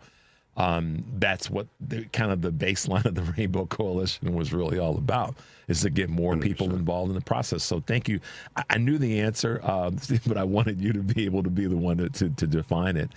But talk a little bit about that in terms of Reverend Jackson and his impact on you and so many other now leaders in the country. Right. So I was saying that, I'm quite literally a child of the civil rights movement, in that my family integrated by neighborhood in Cleveland Heights, Ohio. My grandfather was a minister in greater Cleveland area for 50 years. And I always had this interest in electoral politics. And one of my first memories in the civil rights part was when I was 3 years old, my father took me to see Martin Luther King when he came to Cleveland, put me on his shoulders. And so that context, that milieu, I read all the biographies of Martin Luther King when I was in my local elementary school. Did my own little protest in the mid-1970s. I took off his birthday before it was a holiday. And so I had all those different elements. And so when Reverend Jackson ran, it brought all those pieces together. I was 20 years old at the time, so trying to understand the world, How do you advance electoral politics? How do you connect to the civil rights movement? What's the modern day expression of the work from the civil rights movement? And so what Reverend showed was how all those things come together. And that, I dedicated the Brown is the New White in part to Reverend Jackson, saying that he had demonstrated the power and potential of a movement for social and economic justice in the electoral sphere. I was paying attention. You're saying the voter registration he did went from 3.5 million votes in 84 to 7 million votes in 88, the highest runner-up in the history of the country to that point in time. And so for me, it really offered a model of social justice, unapologetic progressive leadership tied to the movement and the civil rights movement, and expressing that in the context of modern day politics and doing it unapologetically. And that's one of the most consequential things, I think, for this moment. So many politicians are afraid to connect with and embrace the civil rights tradition. At the 88 convention speech, Jesse said, all of you think you are seated, but you're really standing on someone's shoulders, ladies and gentlemen, Rosa Parks. And he brings Rosa Parks onto the podium with him. Yep. And that level of embracing and committing to and unleashing the movement of people who want there to be justice and equality was transformative to U.S. politics. But too few people understand that. And I also did a piece recently in The Nation showing how Mondami in New York was building on that tradition of really showing what's possible when you excite and mobilize and galvanize the multiracial new American majority. Yeah, it's a powerful piece of our history. I remember that moment extremely well, and it was I guess you could say a catalyst for a lot of things in terms of the social movement and the conversation around why we have to, if this country is going to actually live out its creed, then we have to embrace the diversity. Here we are today, all these years later, and it seems like, in some people's mind, we may have gone backwards to prior to the 88 and the 84 runs, respectively, that late Reverend Jackson had. So we've got a lot of work to do, and we've got a lot. This fight should have been. I'll share something with you. My sister said to me, who was in the fight for Roe v. Wade as a young woman. She's 75 years old now. She said to me when Dobbs went away, she said, I didn't actually think I'd have to get back in the fight again on this particular topic. Voting rights is one of the things that you and I, can say kind of a similar thing.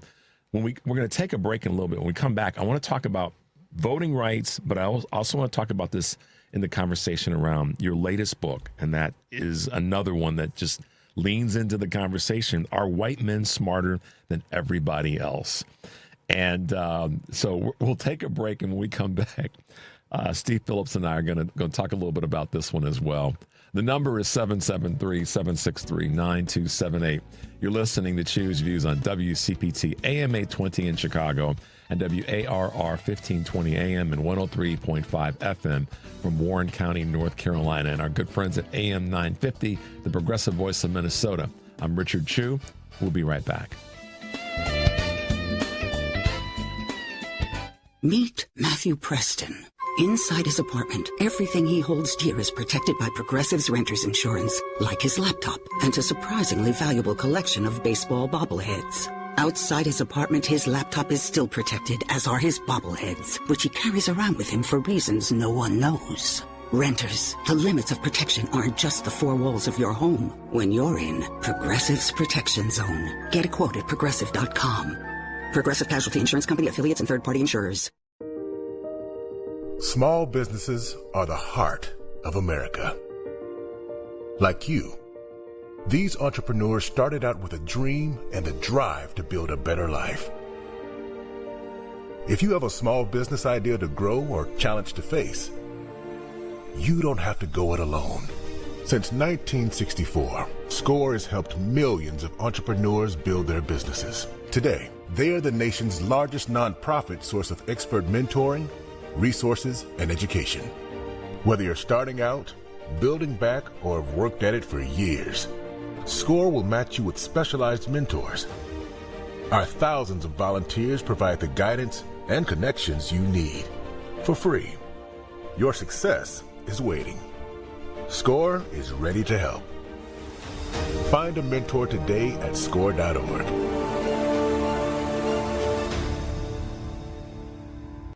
There's danger out there.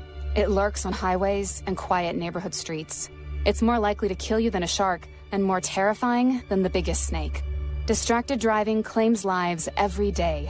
Every notification, swipe, social post, video, or selfie while driving risks your life. So while you might think public speaking or the zombie apocalypse is scary, what's really terrifying and even deadly is distracted driving. Eyes forward. Don't drive distracted. Brought to you by NHTSA and the Ad Council. You're listening to WCPT 820 because facts matter.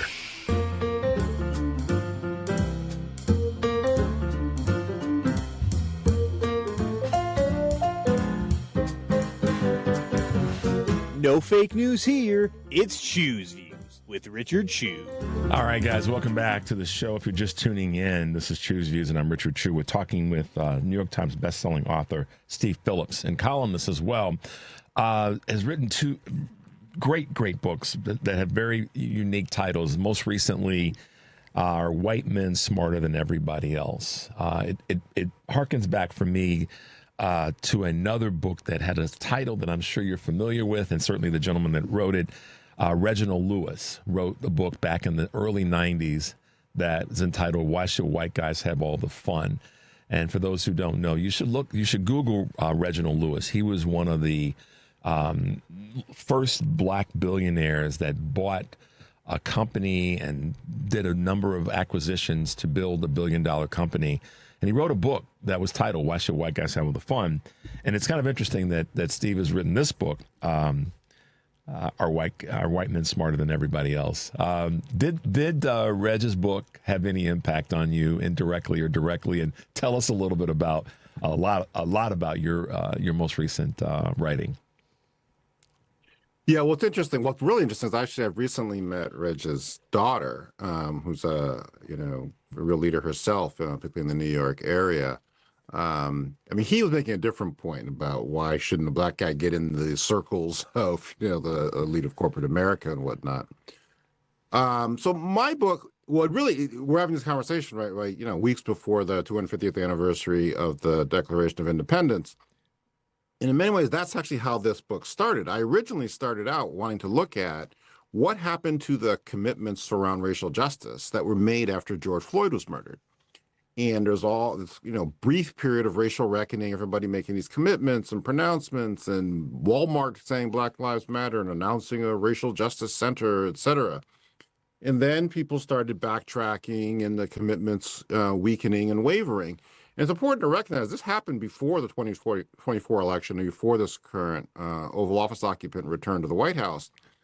And so that was the original concept, is I was going to call this, does all mean all? We say in the Declaration of Independence, Lincoln says in the Gettysburg Address, all are created equal. What are we doing about that? Because clearly we don't have equality. So that was the original impetus, and it remains the structure of the book in terms of where are we at vis-a-vis these ostensible values and pronouncements that we hold out in the country. Then we had the 2024 election. Then we had this administration come in, and with such abandon and unapologetic destructiveness, going after all of the remedies to inequality. Mm-hmm. And so affirmative action and DEI and all of these pieces without saying anything about the underlying inequality that persists. Yeah. And so I felt I wanted to focus in on that. And then particularly frankly, in the context of so many people caving and capitulating and not standing up to what they were doing, was to really call this question and to be intentionally provocative in some ways. But if we have this inequality where white men are so overrepresented, they're just 29% of the population, they get 90% of the venture capital money, have 85% of the corporate CEO positions. Why is that the case? And so this is the point about forcing people, and the subtitle is about going on the offense on racial justice, to deal with that question and to ask the question, why do white men have all of these different positions? And is it because they are smarter? And to just say it plainly and out loud. So I was talking in the intro about saying the quiet part out loud. And then there are very few people who are willing to say that out loud, which then can lead us to another conversation about, okay, well, then what are we going to do about this? Merit, the myth of meritocracy is a phrase that or a thing that you attack, and attack in a way that's extraordinarily not just necessary, but it's very revealing, because when we think about the question, the title of the book, are white men smarter than everybody else? My answer, I have no apologies in this. My answer is no, and I felt that way, all of my adult life, and certainly in my youth. No, because I think it states that there's an inherent disparity that is sort of, God-given and embraced to white men, and what is a white man when we get into that conversation. So my answer is no, than everybody else, absolutely not. And if we look at the opposite of the things that have happened, so for example, I could have sort of compare and contrast. If this current administration, led by a white guy, were smarter than everybody else, then we probably wouldn't be in the hellscape that we're in right now, socially, politically, and economically. Because at every measure along the way, what's been done has not been particularly smart. Is that a fair statement, Steve?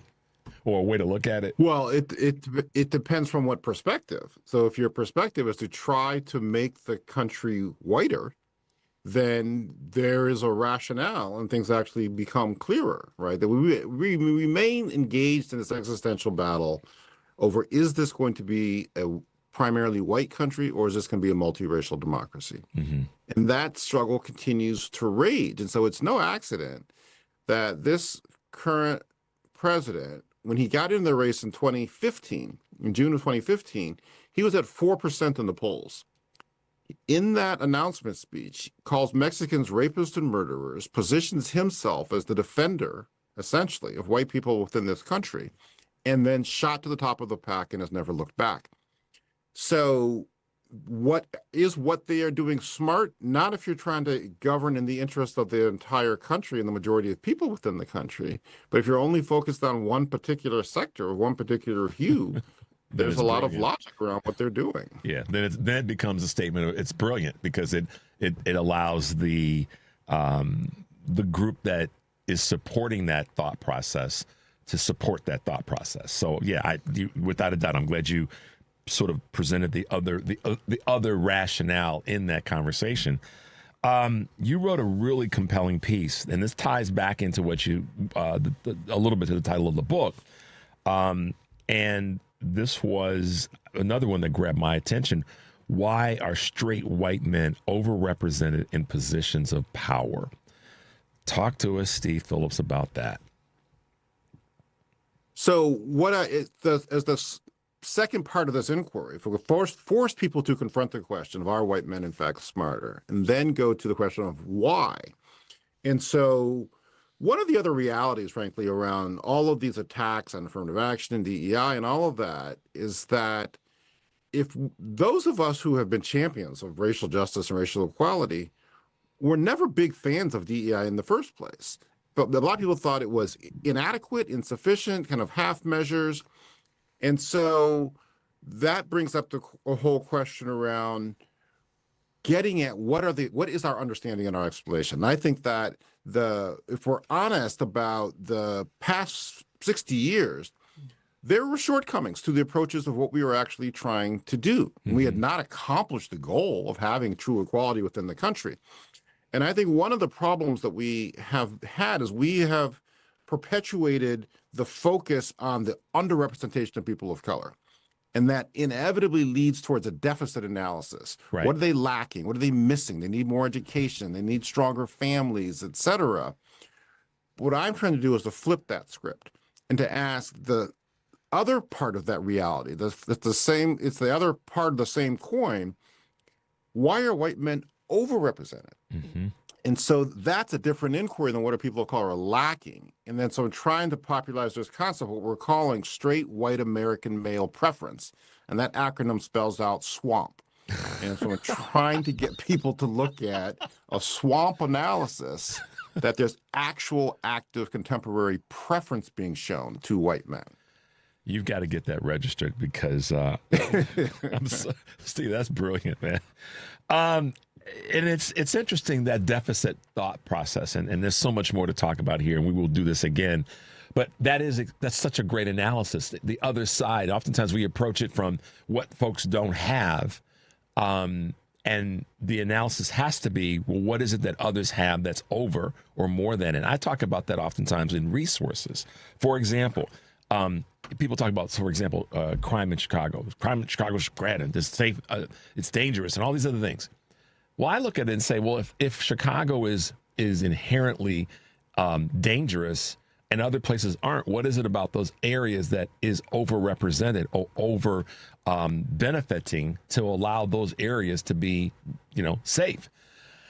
You've kind of, that's my version. I'm not going to put words in your mouth, but that's, kind of a way of looking at when something is, and when there's an analysis, there's maybe more than just one way to analyze something. And so I love the premise. Even in our current political environment, there's an overabundance of belief that, white men and overrepresentation, and it's been the course of our history. So that's an amazing way of looking at this, Steve.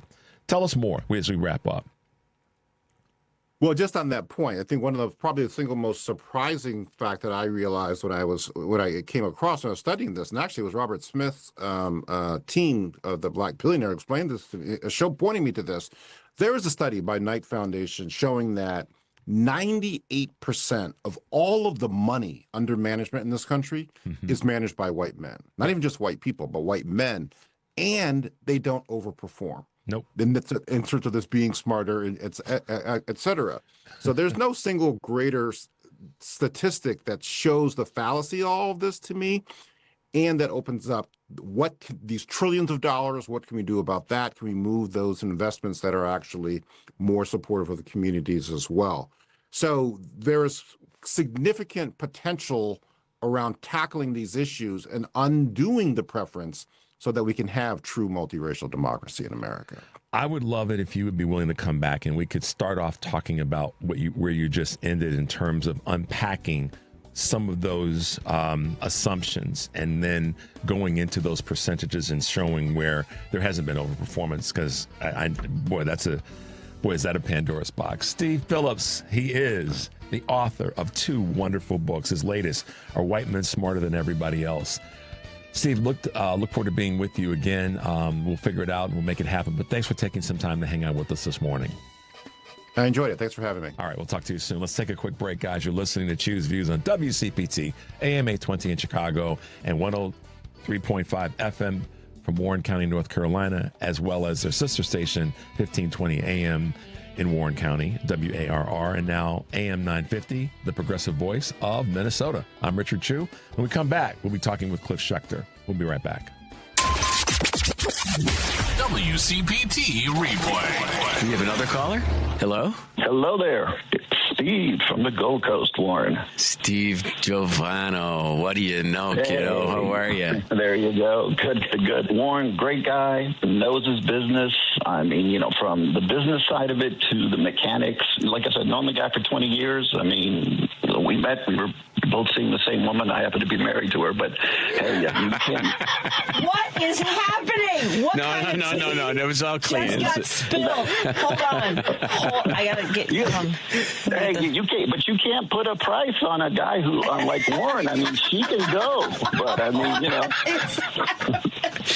You're hilarious, Steve. No, I'm joking. It's a joke. Can we mark that as a clip for Warren's show from here on out? Keep listening to WCPT 820 because facts matter.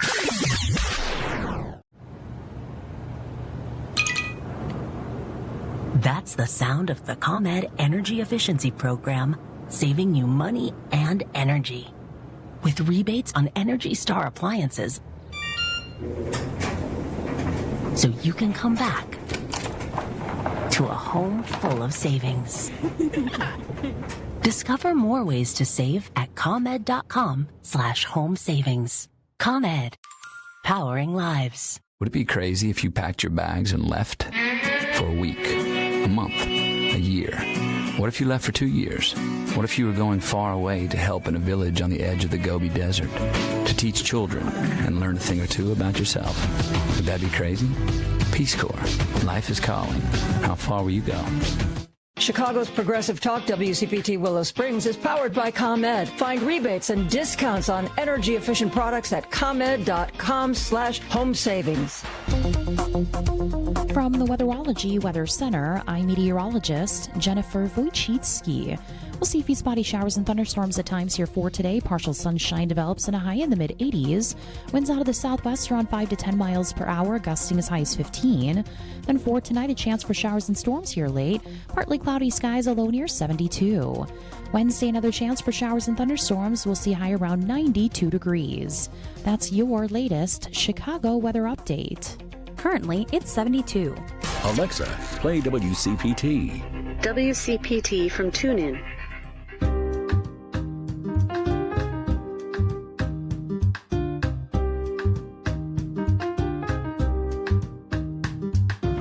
We may be waking up, but we're still engaged.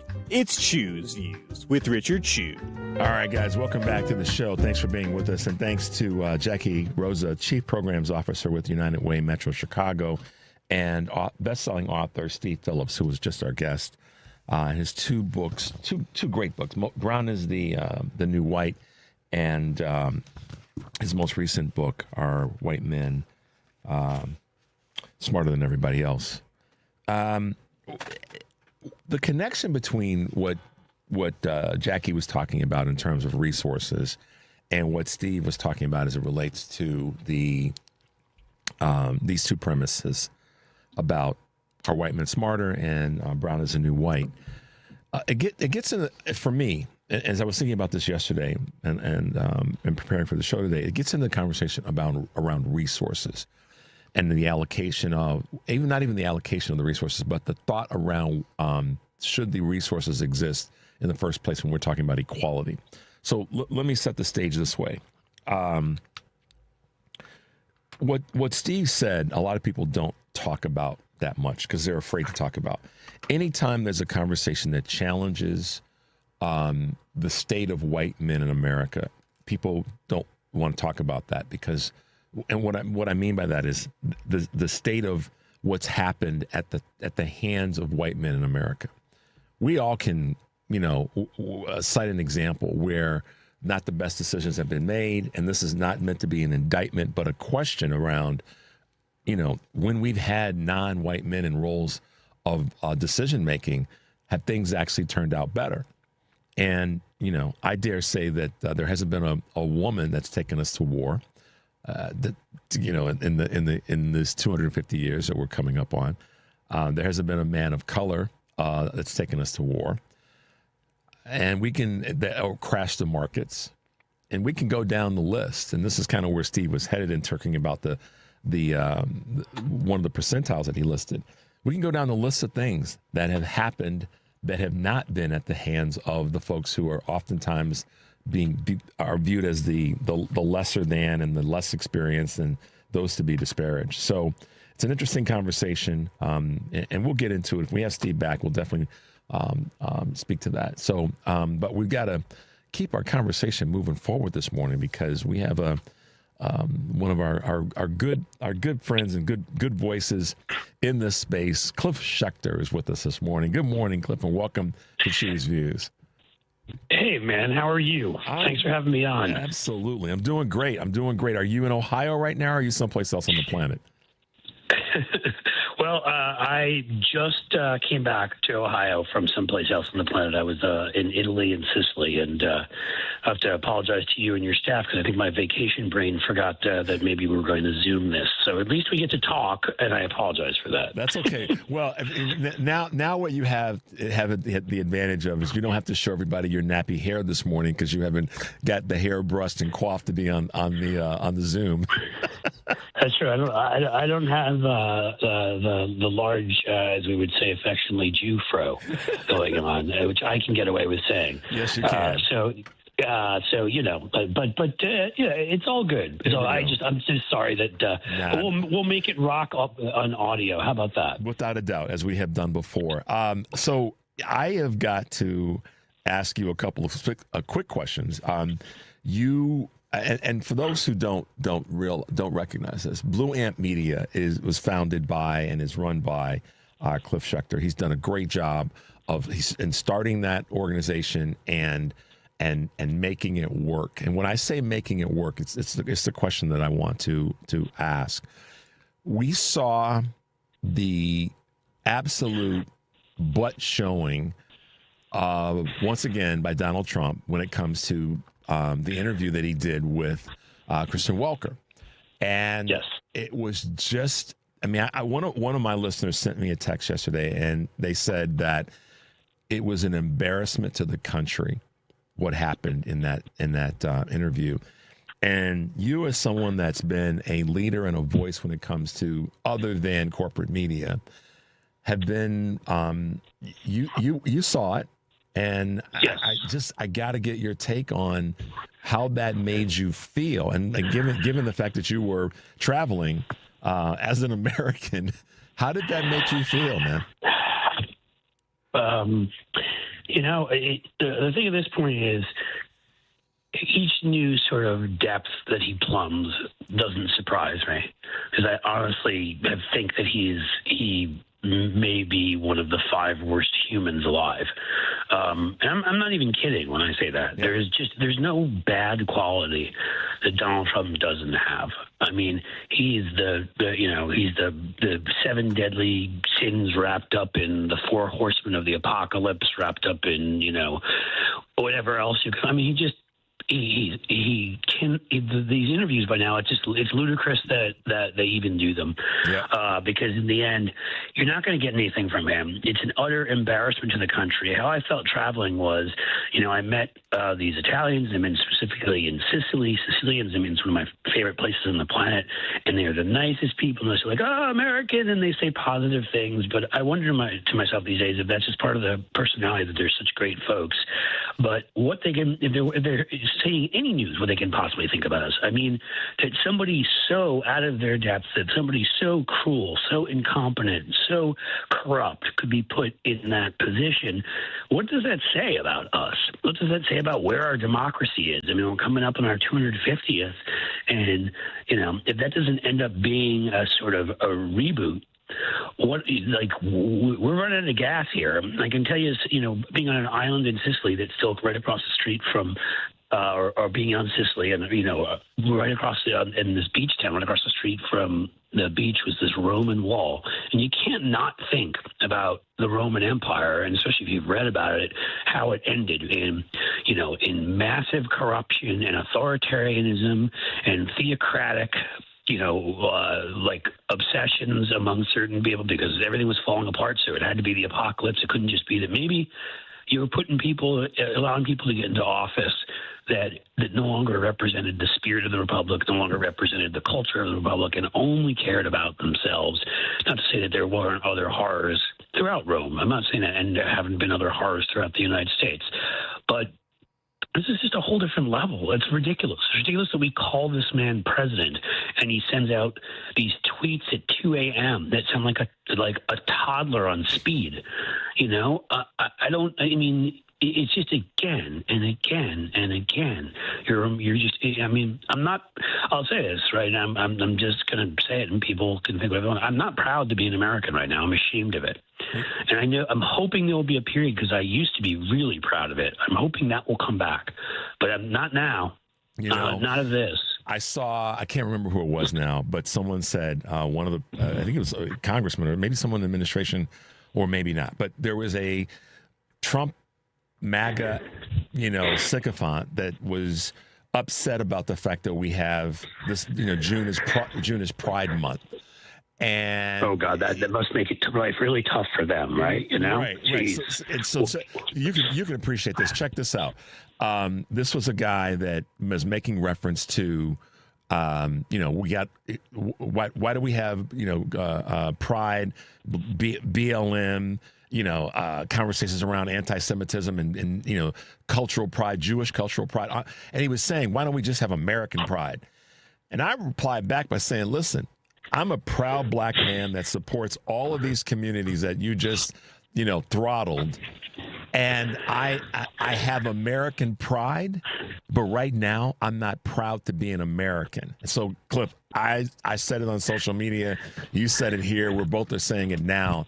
No, right now, yeah, it's my wife and I went to Canada last October, and we were well received. I mean, it's Canada, so it's kind of hard to not be well received. But it was. That's right. But they gave you some poutine and like some good beer, and I'm sure they were very kind. Yeah.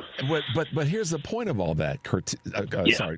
Cliff. To your point, I was hoping that there wouldn't be any issues, and people would be like, "Oh, an American, we don't want to talk to you. You guys have been, you're attacking our country." But they were real cool with with us, and clearly we were Americans. But there was a part of me, being honest, that said, I'm maybe I should keep my mouth shut a little bit here, because I don't want our Canadian brothers and sisters to think ill of us, given that, the leader of our country is making it worse for us. So yeah. No, I mean the same. Look, I had the same exact reaction. I think I was, if anybody knows me, it's pretty hard for me to be quiet. And I was doing my best when we first got there to Sicily, and because I was embarrassed, and it just amazed me that much more how much these people embraced us. I mean, here I am in the home in the place where fascism was invented, and they have so much more democracy than we have right now. Any one of these people, they don't know the terms like medical bankruptcy. They have something. I could tell you a story about one time a member of my family falling downstairs and twisting their ankle. We go into a hospital to take care of her, and a bunch of people are these doctors are standing around debating what to do in the end about charging us anything. In the end, they're like, "Don't worry about it." Because they still believe in the Hippocratic Oath. They're still there to help you first. They're not just there to profit off of your pain. Yeah. And, so, I mean, I was being quiet first, and these people were so kind. They were just so terrific, and it just made us realize, they're humble about what their past has been, and they realize we have this terrible leader, and it happens. But it doesn't change my thought about it. The shame I feel, and the fact that I know people, who voted for this person and try to justify it, and I can't call almost any of them friends anymore, because there are certain lines I draw. And, luckily there are very few of them to begin with, because most of the people I've called friends, even if they were Republicans, had enough common sense to look at that and say, how can you put that back in office? Yeah. How can you do this? I mean, again, thinking about now, having pride in this country, but also just the relationships will destroy. I mean, Richard, there are a lot of things he has done, and I don't care, if Democrats are even more aggressive, if we have a huge election and they take a lot of House seats and everything. But this is going to be the rest of my lifetime putting back together just what he's wrecked. And what's interesting, we're going to take a quick break. When we come back, I want to talk a little bit about some of the other despicables that we know about and we hear about as we come up on this 250th anniversary of our country. I'm talking with Cliff Schechter, Blue Amp Media. You guys know the name, you know the work. I'm Richard Chu. You're listening to Chu's Views on WCPT AM 820 in Chicago, WARR 1520 AM and 103.5 FM from Warren County, North Carolina, and now AM 950, the progressive voice of Minnesota. I'm Richard Chu. We'll be right back.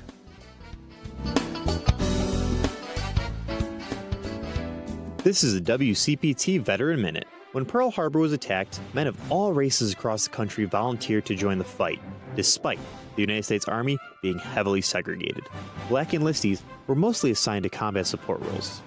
But this did not stop Lieutenant Colonel Paul L. Bates, who knew of the racism and pushed his soldiers to achieve excellence. The 761st Tank Battalion was formed in the spring of 1942. It contained 30 black officers, 6 white officers, and 676 enlisted men. The unit donned the nickname the Black Panthers, wearing patches on their uniforms with a panther on it and the slogan, "Come Out Fighting."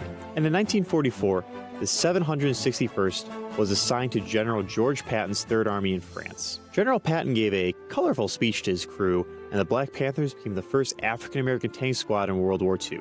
And by the end of the war, the Black Panthers had fought further east than every other United States unit, receiving 391 decorations for their heroism. Daisy was abandoned by her family and placed in foster care at 15 years old. Her life was full of uncertainty. She thought she'd never have a permanent place to call home. Before I was adopted, I felt like I wasn't enough. I had this hole in my heart, and I never knew what I needed to patch that hole. But when my mom asked to adopt me, that hole was closed. It feels so normal now to say that I'm a part of this family. I am surrounded by love. I feel safe. And that hole inside of me is gone. I am whole. I'm finally enough just as I am. The Dave Thomas Foundation for Adoption is changing the lives of teenagers at risk of aging out of foster care. Like Daisy, every child deserves a permanent, loving home. You can help. Learn more at davethomasfoundation.org. Chicago's Progressive Talk, WCPT 820, where facts matter.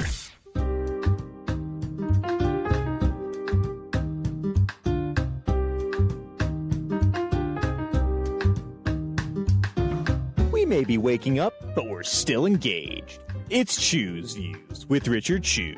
Hey guys, welcome back to the show. If you're just tuning in, this is Choose Views and I'm Richard Chu. You know, you guys can join the show. Obviously, you listen on the radio, catch it on the AM 820. You can catch it on TuneIn, heartlandsignal.com. But you can also watch the live video stream on Facebook and YouTube. So I just want to remind you guys of that. I sometimes forget to tell you that you can.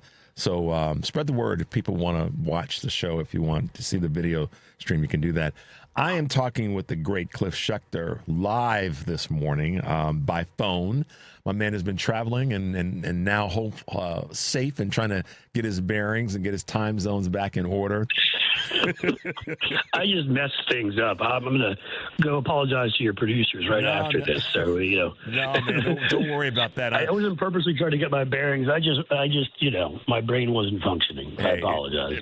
Anybody that says that doesn't happen to them is lying. Don't trust them because it happens to all of us. Cliff, thank you. No, man, always.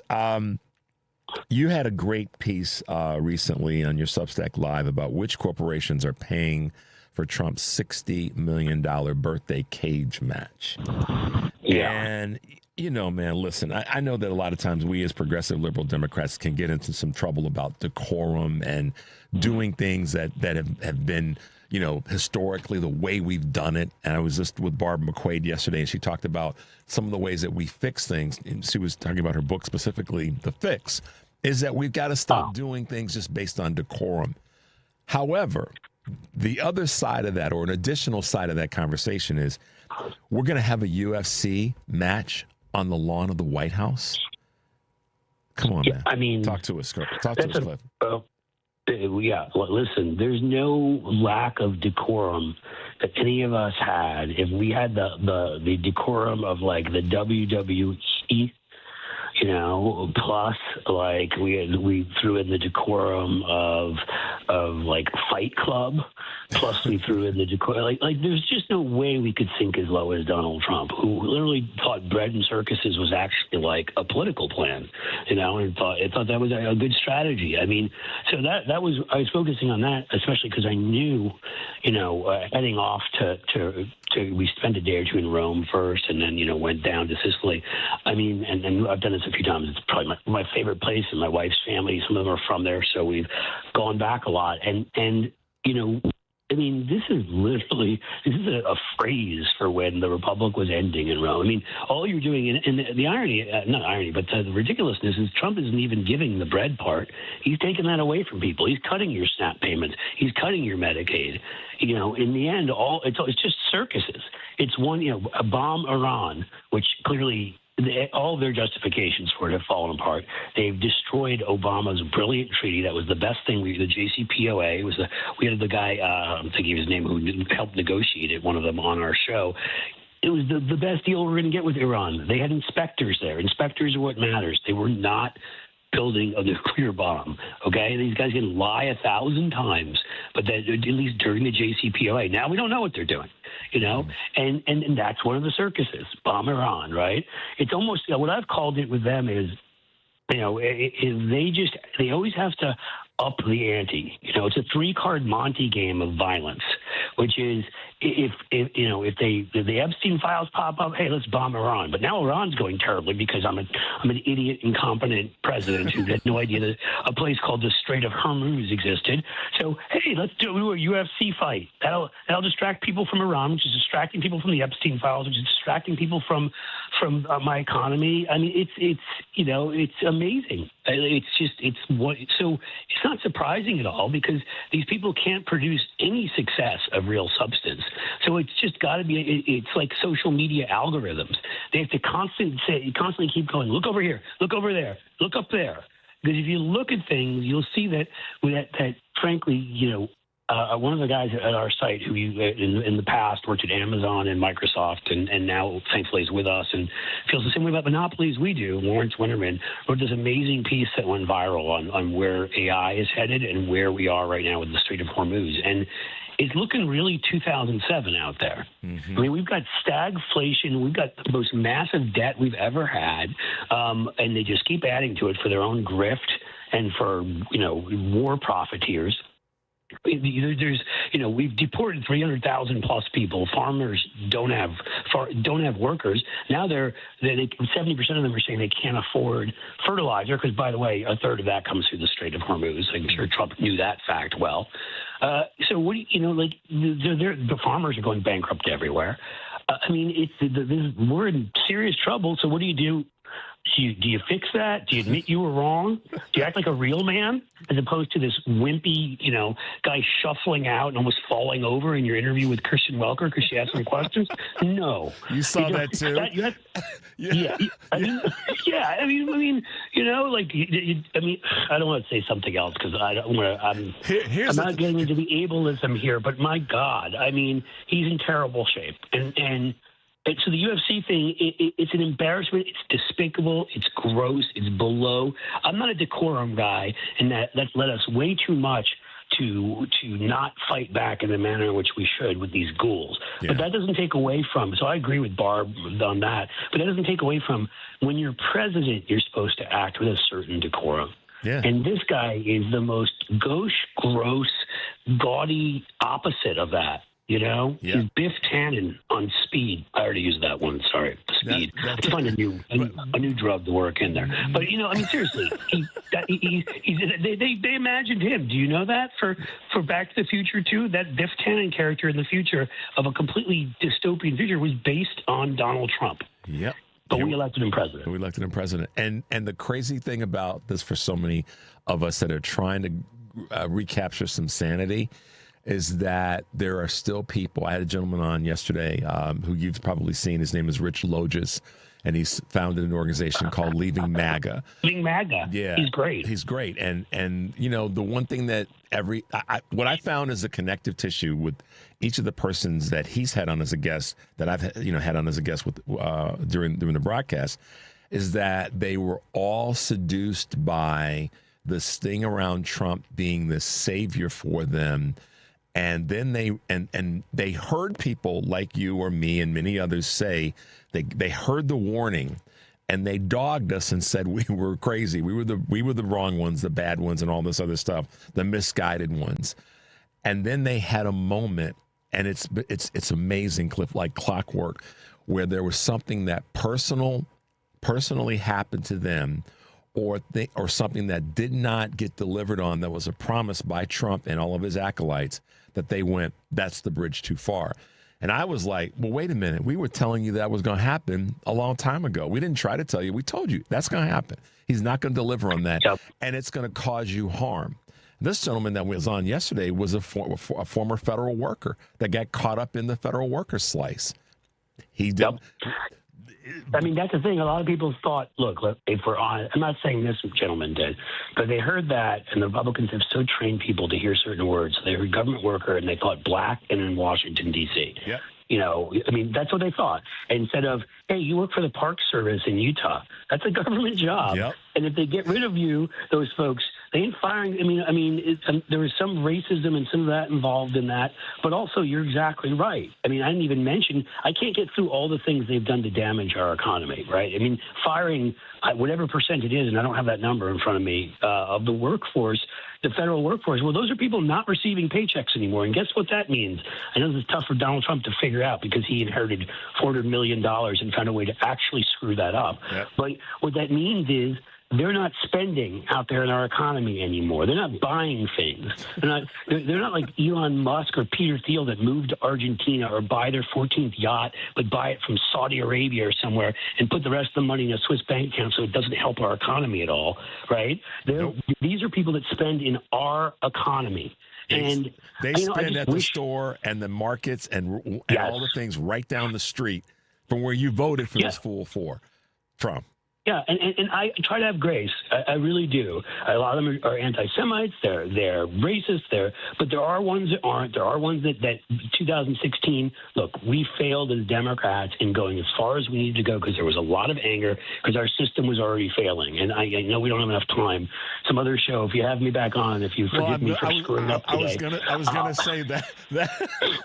That's I'll tell you all about Mitch McConnell, due south of me, who basically is the one who made sure that this corporate money is sloshed around our politics and that these terrible judges were installed so that and the filibuster is used. So Democrats would get elected with a lot of hope. Obama, Clinton, Biden, and mostly could never, deliver most of their promises because we respected decorum. And when they used the filibuster, I just finish up on this. I know I don't want to mess you up here, but I'll just say quickly, filibuster exists nowhere in the Constitution. It was created by Aaron Burr. I mean, Jesus, right? The guy that shot and killed Alexander Hamilton in 1803 in a duel in Weehawken, New Jersey. It was the Constitution is very clear. The Senate is a majority body. At any point, had Kamala Harris or Joe Biden, and I love them. I worked for Biden, okay, but as vice presidents who preside over the Senate stood up and said, this is not constitutional. We're not, the rule's dead. And challenge the parliamentarian because it is not constitutional. The Senate is a majority body. They should have done that. And you remember, like I do, all the legislation Nancy Pelosi way back when in 2006, 2008 passed, immigration reform, major rise in the minimum wage, universal background checks, all these things that the Senate could never act on because we let him break our democracy. And that's what led people to get angry. We didn't fight hard enough. We didn't break decorum. And so they elected Trump because they felt like they had no option. I'm not making excuses for them. I'm just saying, and Hillary still won by 2.8 million votes, by the way. So, Cliff, guess what? Look at your calendar because we got to get you back so we can talk more about this. It's been great having you on. It will be video next time, though. I will not mess this up again. Don't worry about it, my man. Good to see you. Good to hear you. Glad you're well. We'll talk to you soon, okay? Hey, you're great, man. Keep doing what you're doing, and thank you for having me on. Always. Talk to you soon. Be well. Stay safe. Right. All right, guys, that's it. What can I tell you? Stay tuned for the Stephanie Miller Show. And as always, take a deep breath and make your life count. We will see you tomorrow.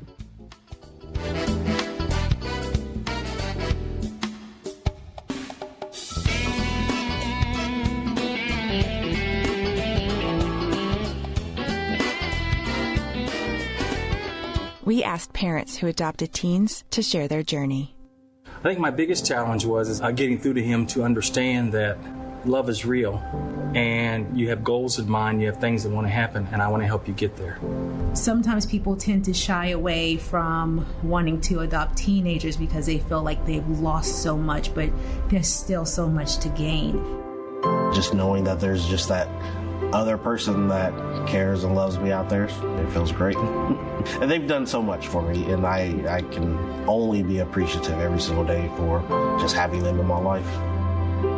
I think it's been the best decision because I gained a son, and he's the best son ever. If I was down and out, he'd be there. Learn about adopting a teen from foster care. You can't imagine the reward. Visit adoptuskids.org to learn more. A message brought to you by Adopt U.S. Kids, the U.S. Department of Health and Human Services, and the Ad Council. Giving your liver a spring cleaning's easy with Active Liver from New Nordic. Search for Active Liver by New Nordic on Amazon, CVS, Wegmans, or GNC. AP News, I'm Marcela Sanchez. Primary elections will be held in Maine, Nevada, South Carolina, and North Dakota today. AP correspondent Haya Panjwani reports on Maine's U.S. Senate Democratic candidate who's fighting to rebuild his credibility.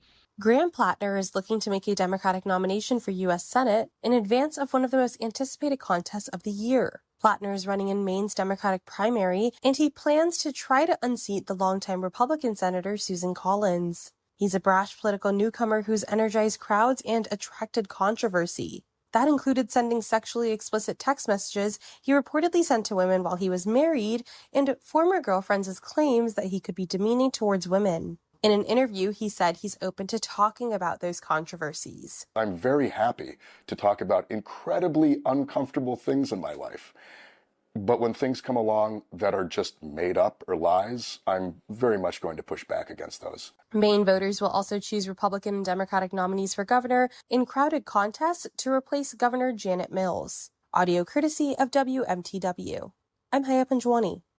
A federal judge has struck down the Trump administration's $100,000 fee on new H-1B visas. The administration announced the much higher fee as a way of preventing foreign workers from taking American jobs.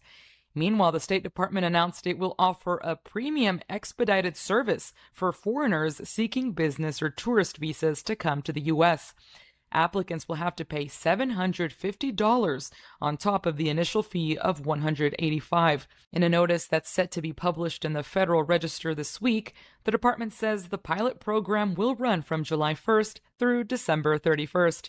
Oil prices retreated and Wall Street was set to open with gains today after a sell-off last week. This is AP News.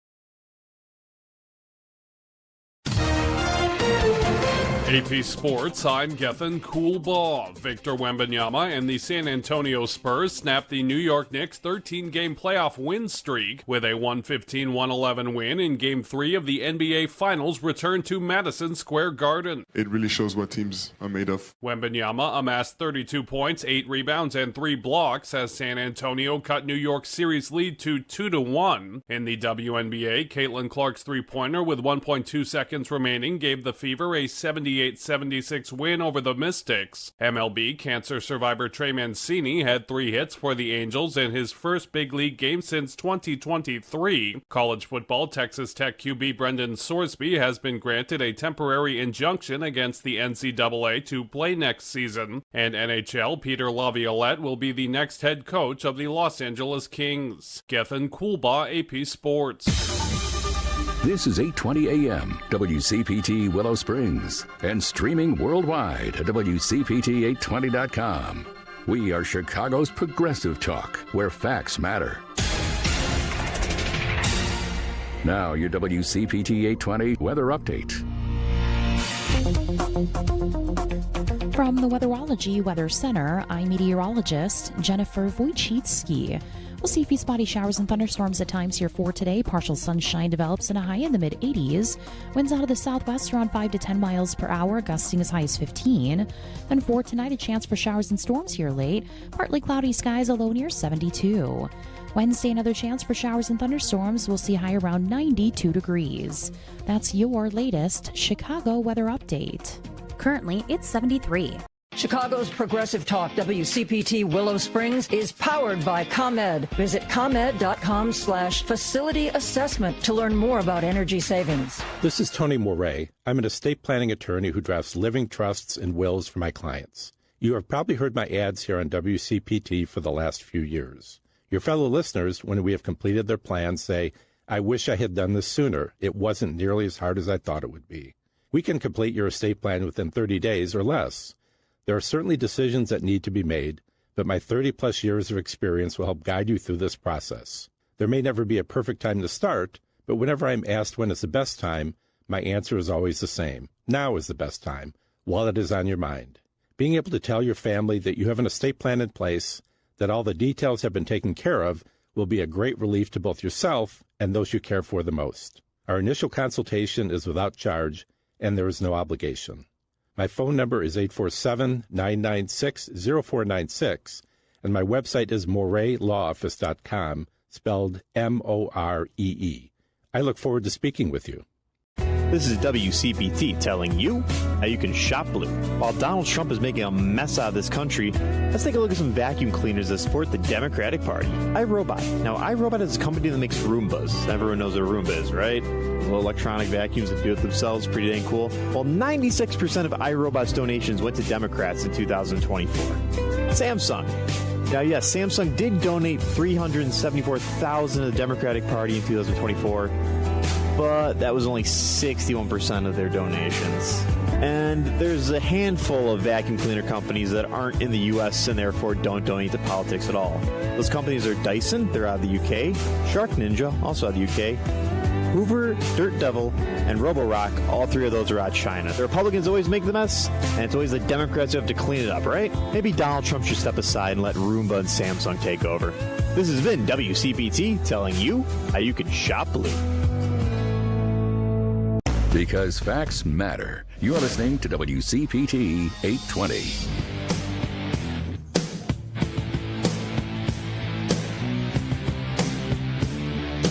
It's the Stephanie Miller Show.